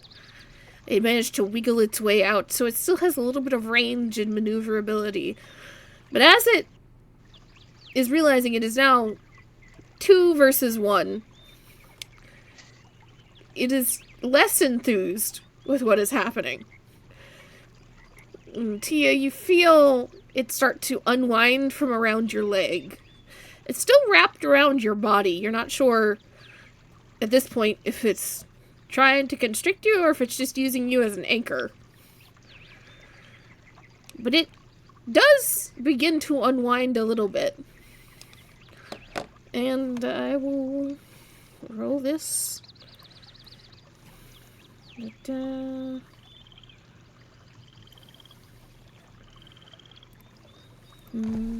Was it /R? Yeah, /R. Yes. Oral. Evens, iffy, odds, Tia. Iffy. No! All right, come at me. Am I allowed to Come at me, volunteer? Mr. Eel Man. Nope. Kane, are you absolutely sure? Eels live in both fresh and salt water? Some of them have electric capabilities. This is so fucked up. Do you know we don't know where eels come from? Well, she didn't say electric eel. She just said eel.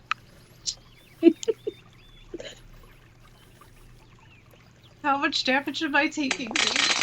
We're gonna see. Oh my god, that's a lot of dice! It tries to bite down on you and barely misses. You kind of twitch to the side and shift just a little bit, and it misses your shoulder completely. And at this point, Kane, Raven, you're seeing a lot of bubbles at the surface. I mean, how far out? Like, they're way out where you can swim. Mm-hmm. Kane is at shore. Can we even see bubbles? If you're looking really hard, I imagine you'd be able to see some, like, disturbance on the top of the water where you think they are. Because it's not like it's, like, waves coming up to the shore.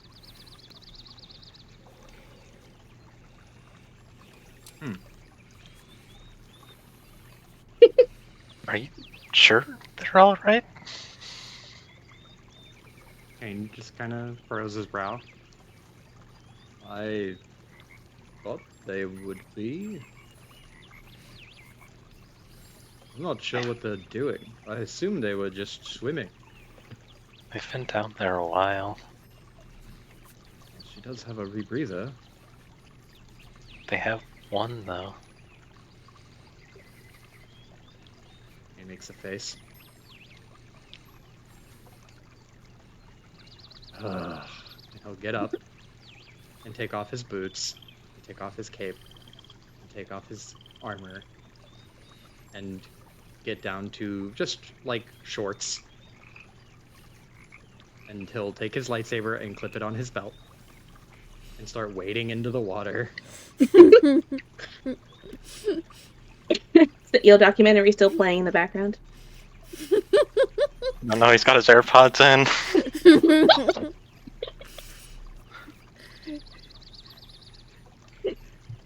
Tia. Yeah, fuck this thing. You It's have the starting to- rebreather in one hand. Well, pop in the mouth first. This is a disposable one, right? Yeah. Mhm. Okay, good, because I'm pretty sure there's a lot of blood in Tia's mouth.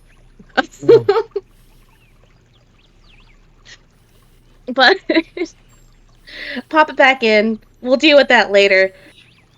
It tried to go after Iffy, right? Mhm. Yeah. Yeah, okay. Can she try and, I don't know. I don't want to bite it again. That was a last-ditch effort. Attack with hands? Does she have a hand free to, I don't know, grab and Somebody squeeze? get out the grapple flow chart.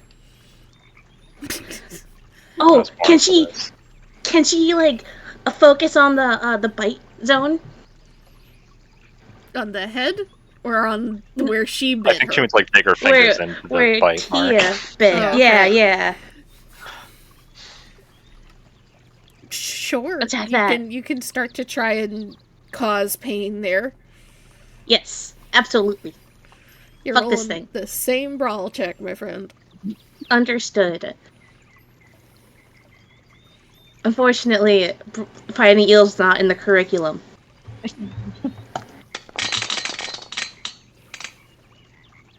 It was not. It was not in the curriculum. It wasn't. We're having some hot rolls here, man. Who Can she at would least, win like- in a fight? 2 adult women or 1 eel? To be fair, the eel has also canceled itself out, too. So everybody's just having a bad time. All 3 of them. You grab and start to try and find purchase again, but as soon as you let go of the eel, it has twisted and turned its body to get the place where you injured it just out of reach easily. You're left just grabbing onto the kind of oddly in between slick and rough skin, trying to find purchase again. Iffy.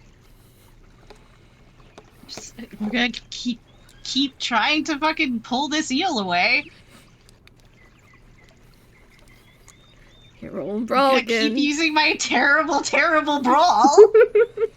I won't upgrade this time. It's 2? Yup. Alright. Fucking. Oh no. Oh no. Hmm. You still have your arm wrapped around it. You're trying to peel it and pull it away from Tia, but you find instead that it is starting to wrap itself around the arm that you thought you were using to grapple it. Uh-huh. Now you're both kind of being loosely held by this eel. I'm gonna fucking Eels. bite it again. What's the eel doing, see? Pray tell, what is the eel doing? It's a hungry. Uh-huh. Why to go after things this big? Yeah, I mean, it That's clearly what I can. Damn, you didn't gotta do us like that, man. Raven looking at the dock. It's like, eels are opportunistic feeders.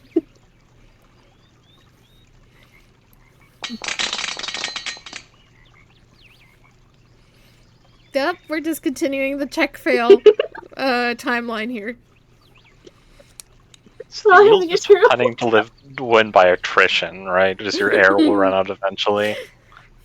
I figure that's gonna be an issue for Iffy probably this turn. Mm-hmm. Tia has the rebreather. Is it wraps around your arm, it begins to constrict ever so slightly, and you feel like it is almost holding your arm out straight without has latched on. So you're no longer able to bend that good arm. Uh-huh. That's great.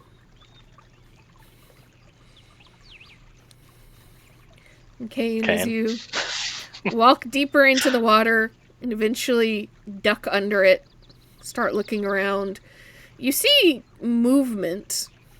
It's just far enough away that it's kind of covered by the silt and general murkiness that water can have. But you see movement, and it's a lot of movement, very close together, a good 5-10 feet under the surface. A little ways out.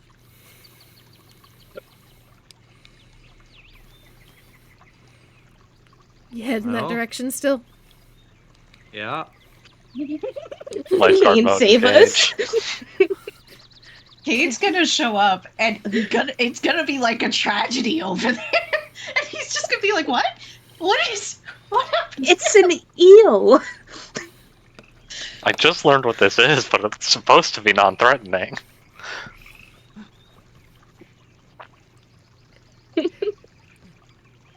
Tia. Well, she's gonna take a deep breath, and it's like wrapped around both of us, right? Mm-hmm. Kind of loosely. There's still like one coil around Tia's waist, essentially. And its upper body is now wrapped around Iffy's arm. Okay. Well, Tia is going to take a deep breath with every breather.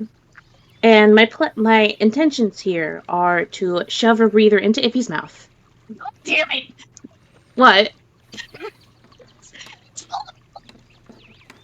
Do you want to live, bitch? Here, you're cutting out. It's your breather now! We cannot play hot potato with this rebreather! You don't know how to swim! She's swimming. What do you mean? If it's down to holding our breath, Fair enough. Do you not want the rebreather? I'm fine with whatever. But I think you should have it above table. Okay, alright, fine. In that case, I'd like to focus on trying to separate the eel from Iffy. Because taking out Iffy's one good arm is very bad. Roll me that brawl again. Mm-hmm. You gotta succeed at some point. The statistics are in your favor with that roll. Right? Could I maybe possibly use a point? Go for ahead. it. This is when the eel Please. reveals itself to be a Sith Lord. I mean, that's enough Please, for Darth please, Vader please. to come out, right? It is. Darth Eel. Oh my Oh, god, we shit. did it! A success. Oh my god! You manage to grab the eel and you start to yank at it and pull at it. And you get a coil off of Iffy's arm. It's no longer stuck straight. It's still wrapped around her upper arm. But you reach your other hand out and grab at its head, so you have some control over it. Not a lot, but some. Iffy.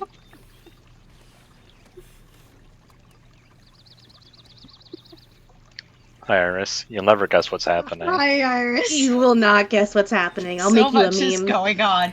I So much is am going traumatizing these people to another species.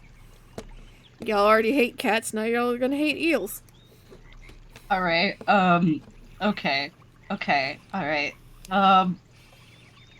Z, do I have use of my good arm? A little bit. A little bit. Is it enough to, like, whack the eel? You could try, I'd say the best you could do is to try and grab at that injury again, like Tia did. Can I convince you? If I ask very nicely, can I convince you that grabbing at an injury while it's distracted is in fact quite roguish behavior, which one might even classify as a form of skullduggery?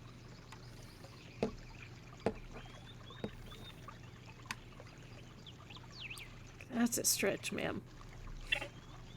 Try! I had to try! You had to try, but that's a stretch, ma'am. God damn the seal! Damn the seal! I can't even use coercion on the fucking thing because it's willpower based! Alright. I can't charm the eel. You could negotiate with it. I cannot we do not negotiate with eels. Not in this household. Alright. I will try and back Tia up with jamming my fingers into the injury. So she did have 2 advantage. Can you get a boost on that? I will say that if Tia wants to use the 2 advantage on that, you can get a boost die. Please. Alright. I imagine Tia's even like trying to hold it still as much as she can. These two wrestle with the fucking eel underwater. Actually, before we settle anything, am I able to still breathe? Okay, like, am I doing okay on breath, Z? I feel I should ask. Yeah, you've explained her of being enough of a, like, water person that next round you will start to take penalties, but not until Understood. next round. Okay. Oh, man. Well, the blue kept you from failing. Yep. Just normal failing. Just trying to jam the fingers in, it doesn't quite go. Slips out of your grasp before you able to make true purchase. The angle is all fucked up because this is my one good arm. As the 2 of you struggle, you get the barest hint of motion out of the corner of your eye that's not involved in this struggle that you're currently in. As Kane gets closer and closer, and you can begin to see that both Iffy and Tia are seemingly wrapped up by something that looks kind of like a snake. Long and black, and you can see what you think is the head thrashing around. Tia seems to have a hold on it. But you can assume that you don't want the head anywhere near you. And past them, you see the same rocks and glint of metal or glass or something at the very bottom of the lake. And the moment you catch sight of it, there is a shot of ice down your spine. There's something off. Very off. About the metal? About whatever it is down there. The eel. Not the eel. The eel is the most clear and present threat. But whatever is on the bottom of this lake is not good. At least you don't think so. Mm-hmm. Well, that solidified Kane's approach to the eel. He is going to start swimming up as quickly as he can, which I imagine is quite fast given his fitness level. Mm-hmm. Yeah, he's very fit. He will ignite his lightsaber and just start whooshing, trying to get everyone or get whoever's not tangled up to swim away. We're both tangled up. Yeah, you get close and you realize that this is going to be more a precision extraction. Okay, we can be precise. You know, if only you had like a light dagger instead of a saber. Kate, if you fuck up, you might hit one of us. Kane's never fucked up. It would be so funny if he fucked up right now, though. Not for Kate, but above table I would find it amusing. So if you would like As a story. As a story. you can roll a Uh-huh. lightsaber. I'll be at 2 in the black.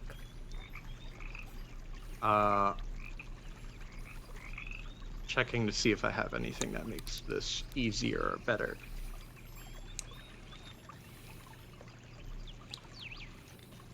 I don't think I do. Yeah, okay.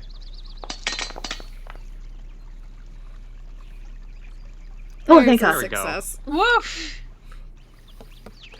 I want to take note that that is Kane's first success of the night. Let's go. He succeeds when it matters. God bless. What is Kane's lightsaber damage? A lot. 6. 7 with 2 successes. So you ignite your lightsaber. And first instinct is to swing, but realizing it's underwater, and that's challenging, especially when there's 2 people that you don't want to injure in such close quarters. You instead go a little bit closer and start trying to pierce instead. And you manage to hit about halfway down the eel. And you see the wound immediately form as you pierce directly through it. And immediately the eel starts freaking out even more. And it lets go of Tia. You see Violet starting to loosen from Iffy's arm as well. But in the last ditch effort to start to get away, it turns to try and snap at Tia's arm as it's the closest thing. Let me see. I mean, fair's fair, right? Yeah. She bit it. Bite for bite. The bite for bite. I kind of feel bad for the eel now. You guys let it win. Yeah, it. Yeah. Mhm.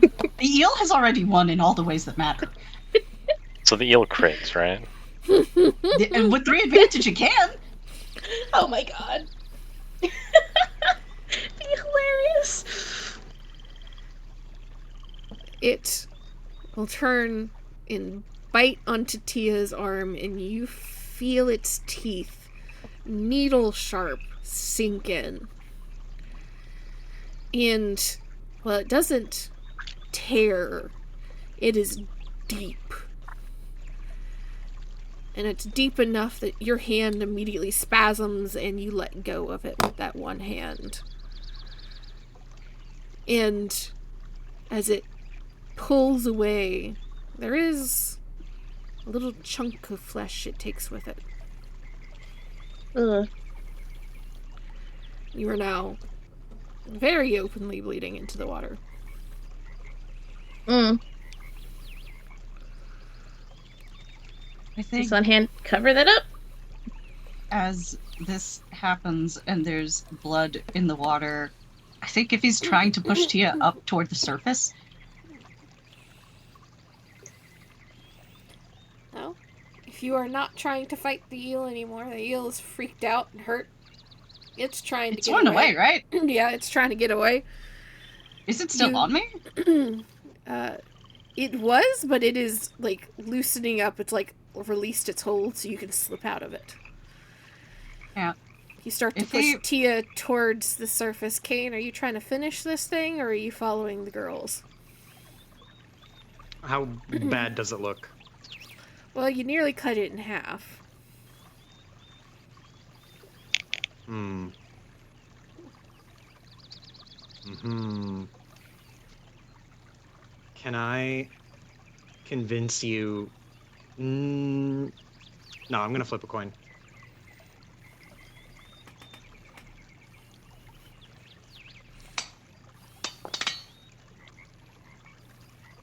He lets it go. Disappears deeper into the lake. Iffy, I need you to make a survival. At Alright. 2 and a black. I also need that from, Tia. Does Tia get to remove the plaque because she has a rebreather?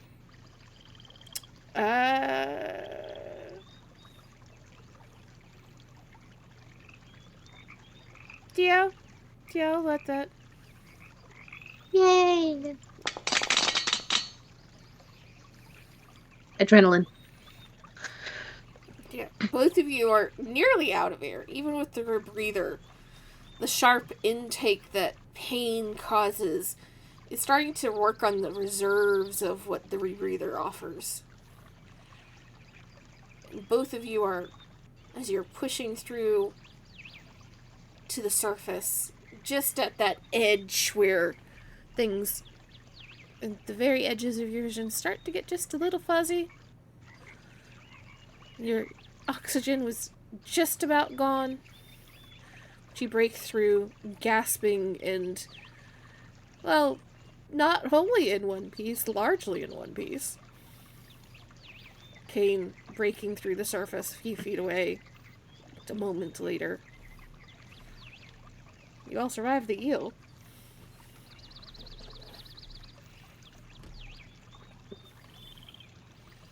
Kane is still probably pretty good on breath. Yep. So he's gonna swim down to the metal thing.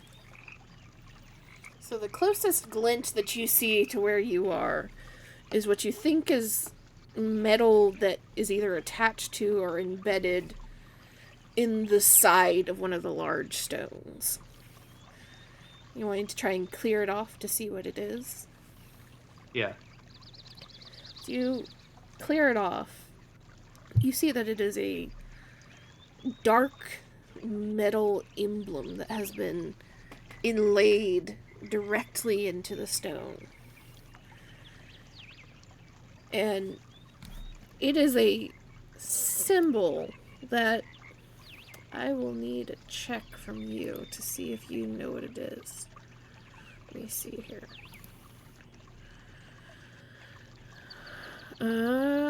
I will need a lore and education check. And it's going to be at 4. Oh, God. I mean...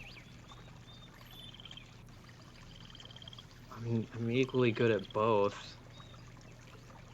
I'll use the last light side point. And hope for luck. Go for it. Not enough luck in the world. Not enough luck. Not enough luck. 3 threats. You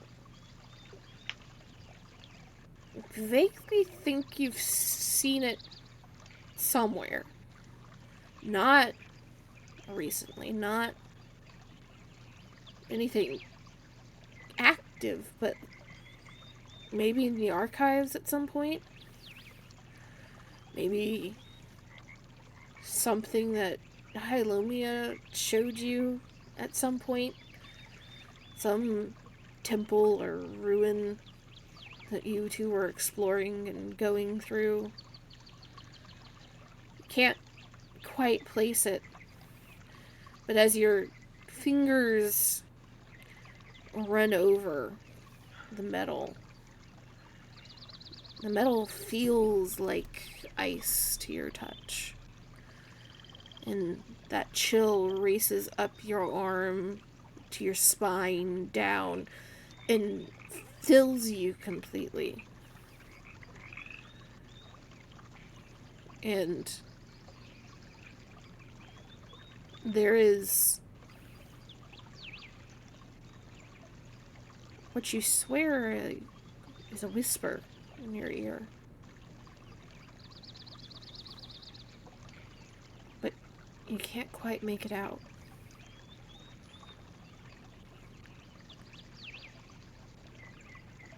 But it's so close, it's so present that you instinctively turn and try to look as if somebody is right behind you.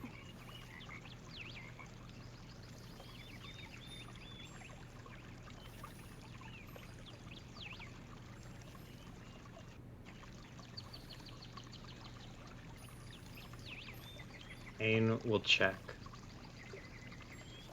the red crystal. Does it feel any different? It is, when you take it out of its container, glowing ever so faintly.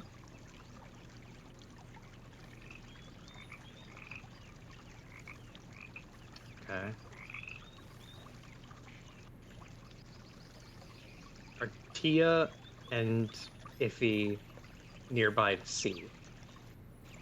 They're up on the surface trying to catch their breath. Okay. I imagine they're not far. They're just above you. Mhm. You know? Yeah, I don't think they would leave, because what if there's more eels?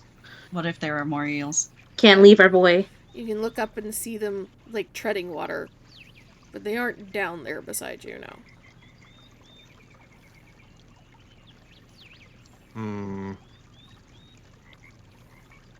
Kane will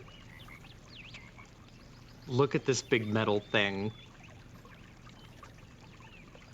and he'll put his lightsaber away. And he'll take out the red crystal and touch it to the surface of the metal thing.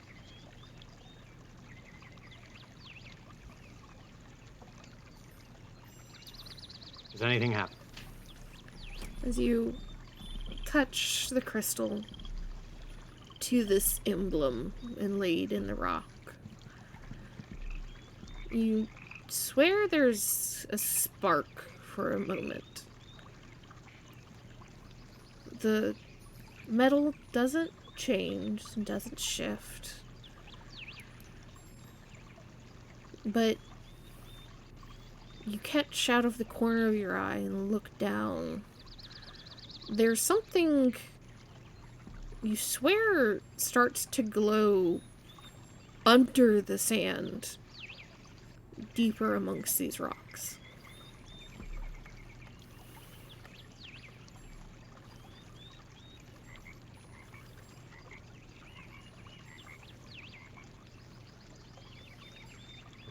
Okay. Kane's gonna go check down there then, to see what's glowing down there. You'd have to start digging.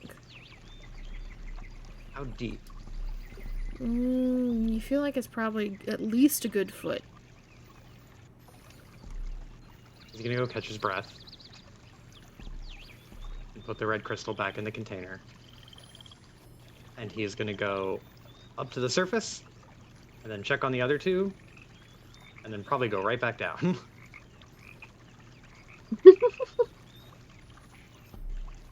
So he'll reach the surface and then look over towards the other two and say, "You're both okay."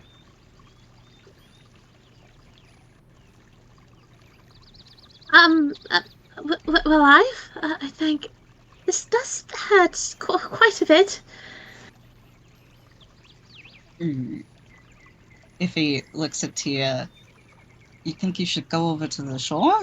Mindy, you should take a look at that. It's not good for you to be in the water. Right, but what if there's more? Shouldn't we all go to the shore? Haynes here, he's got a saber. You want me to swim you back?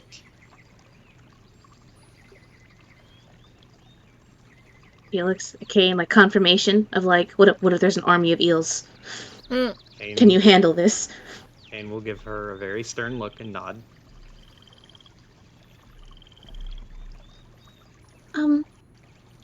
Right. I think I can make it on my own.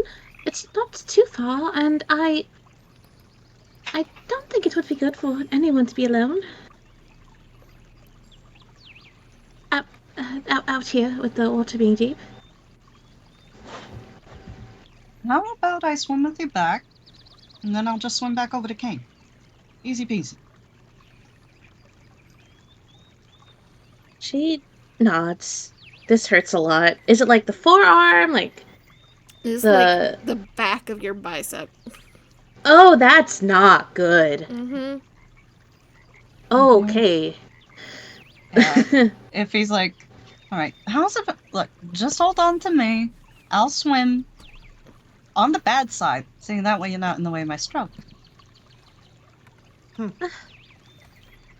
She'll go to the left side. But as she does this, I feel like the blood loss is getting to her a little bit. It's like, alright, but there is no bad side, so If he I guess over here. laughs. Sure, there's no bad side. Except your attention span. What do you mean my attention span? My attention span's great. She just gestures to the water, just splash a little bit. As if down there. I told you we should focus on the place we're going to. It's an old place. Yeah, but look, obviously we found something interesting. Kane's taking a look at it, and between you and me, I think I got something for that nerd over there to take a look at too. The eel, I did leave. Oh, No, not the do I eel. still have pieces of it? I think I have No, pieces of it. TT, look at me. We're gonna be fine. We'll get you onto the shore, and then we'll figure out what we're doing from there, yeah? She nods, finger kind of picking at her teeth a little bit. What were you saying about those constellations last night? Tell me more about that. Oh, attention. Oh, This is right, how I it think. distracts her.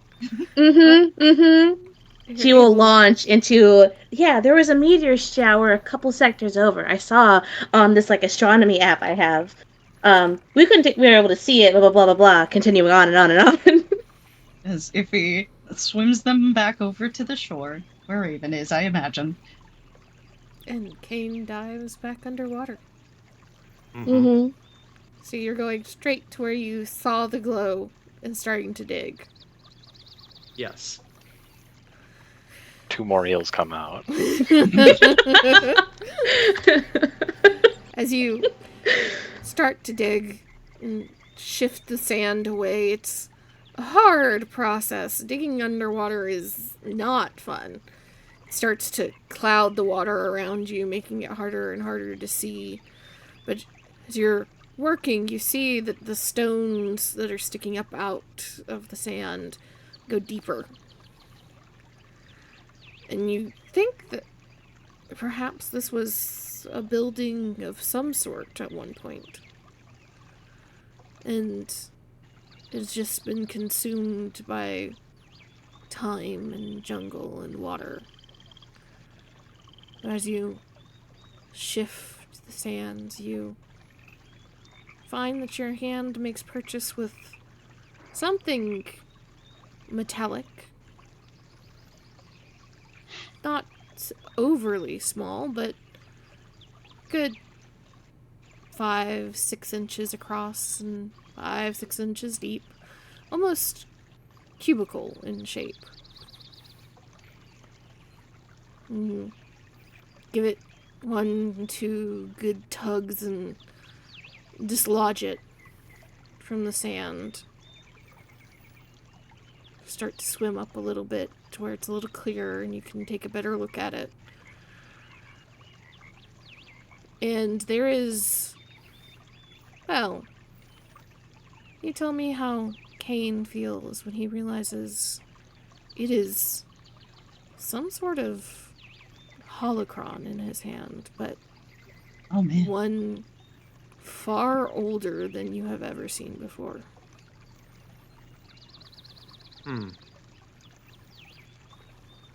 Kane, does this thing also have the vague energy of like, oh, it's very wrong? Yes. Okay. And you've seen Sith holocrons before with working with Hylomi. You've seen Jedi holocrons. This doesn't bear the marks of either. Question.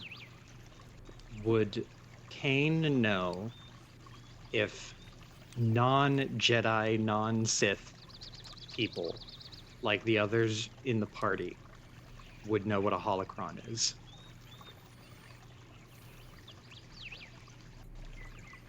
Would he know for sure? No.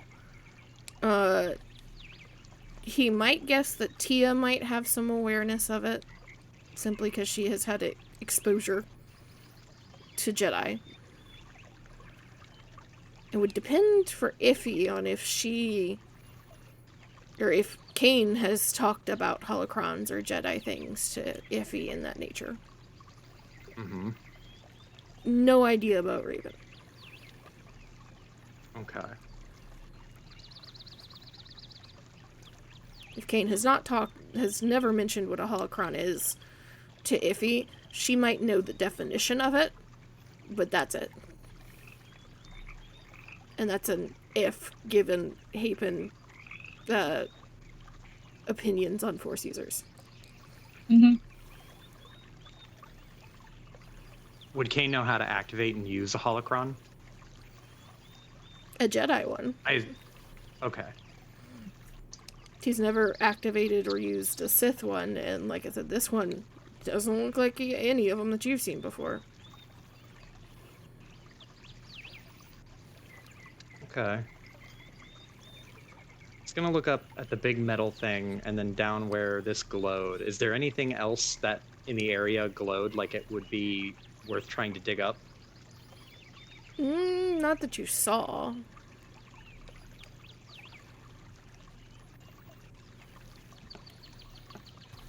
I have one last thing I want to try, and then Kane will swim to the surface and we can stop paying attention to him for the time being.